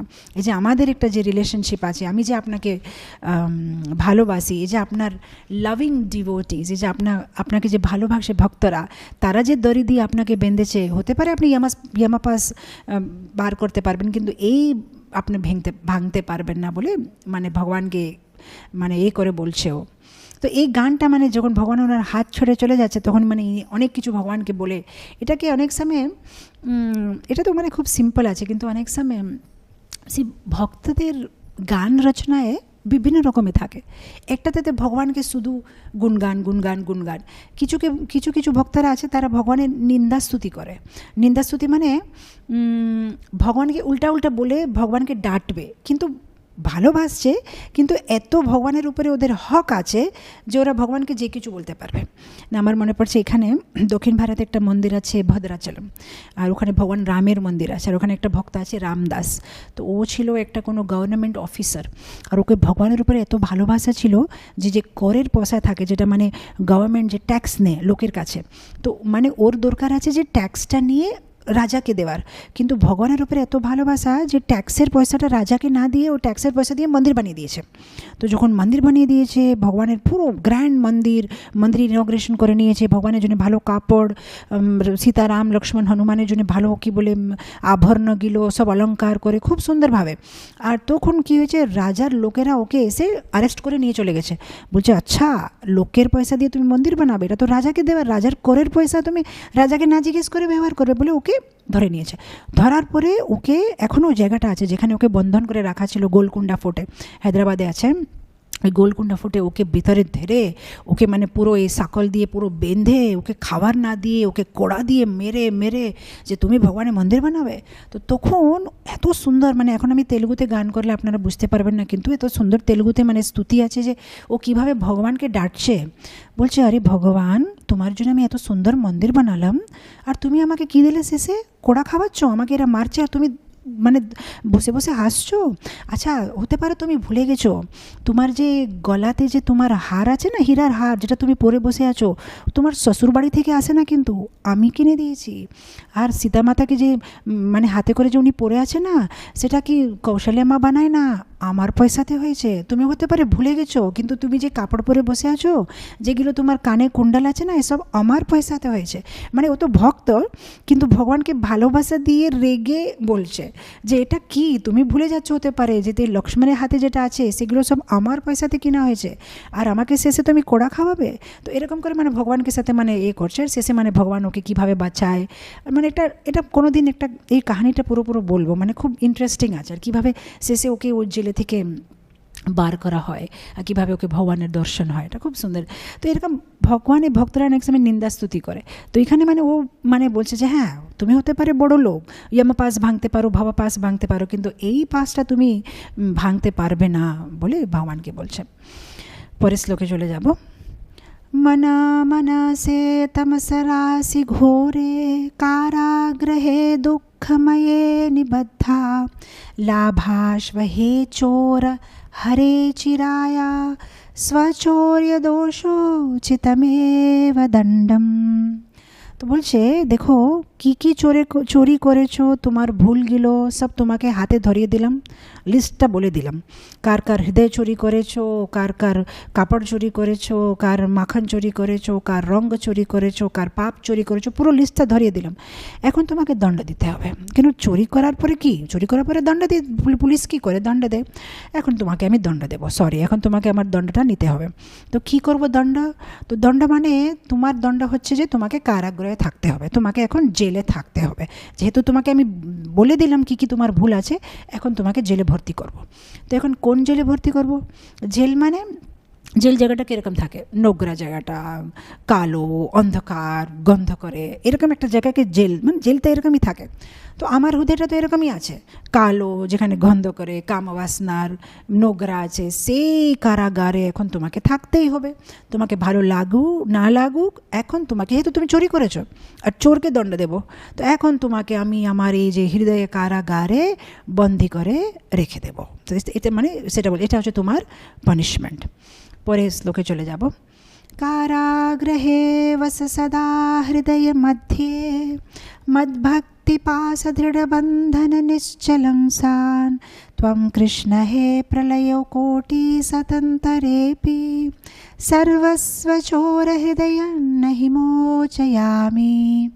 তো বলছে মানে জেলে ঢেললে कैदीरा কি বলবে, আচ্ছা কতদিন, 2 বছর 5 বছর? তো তুমি হতে পারে আমাকে জিজ্ঞেস করবে যে ঠিক আছে আমি এই কারাগারে থাকবো, কতদিন থাকতে হবে, যেহেতু আমি চুরি করেছি, আমার শিক্ষা মানে আমার শাস্তিটা কতদিন জন্য তুমি দেবে? তো তার জবাবে বিল্বমঙ্গল ঠাকুর বলছে যে শোনো, এই শাস্তিটা পুরো জীবনের জন্য, সদা কারাগ্রহে বস সদা হৃদয় মধ্যে, আমার হৃদয়ের মধ্যে সদা থাকতে হবে। ভগবান জিজ্ঞেস করছে আরে সদা মানে কতদিন, সদার মানে কিছু একটা আছে। তো বলছে প্রলয় কোটি সতন্তরেপি, প্রলয় পরে কোটি প্রলয় আসলেও তুমি কিন্তু কোনোদিন আমার হৃদয় থেকে ছুটি পাবে না, আমার হৃদয়ে কারাগার থেকে ছুটি পাবে না। মদ ভক্তি পাস দৃঢ় বন্ধন নিশ্চলন সা, তুমি আমার কারাগার থেকে কোনো দিন ছুটি পাবে না, তোমাকে এখন পুরো জীবন আমার কারাগারের ভিতরে থাকতে হবে। এটাই হচ্ছে তোমার দণ্ড, যেহেতু তুমি হচ্ছে একটা চোর, সর্বস্ব চুরি করেছো, সবার জিনিসগুলো চুরি করেছো, এটাই হচ্ছে তোমার দণ্ড। অ্যান্ড আমি কোনো দিন তোমাকে ওখান থেকে ছুটি দেব না। তো এইরকম যে এই যে চোর, সে চোরকে আমাদের প্রণাম। এটাই হচ্ছে চোরাগ্রগম্য পুরুষম নমামি। নমামি মানে প্রণাম। চোরাগ্য পুরুষাষ্টকম কি জয়। জগৎগুরু শ্রীল প্রভুপাদ কি জয়।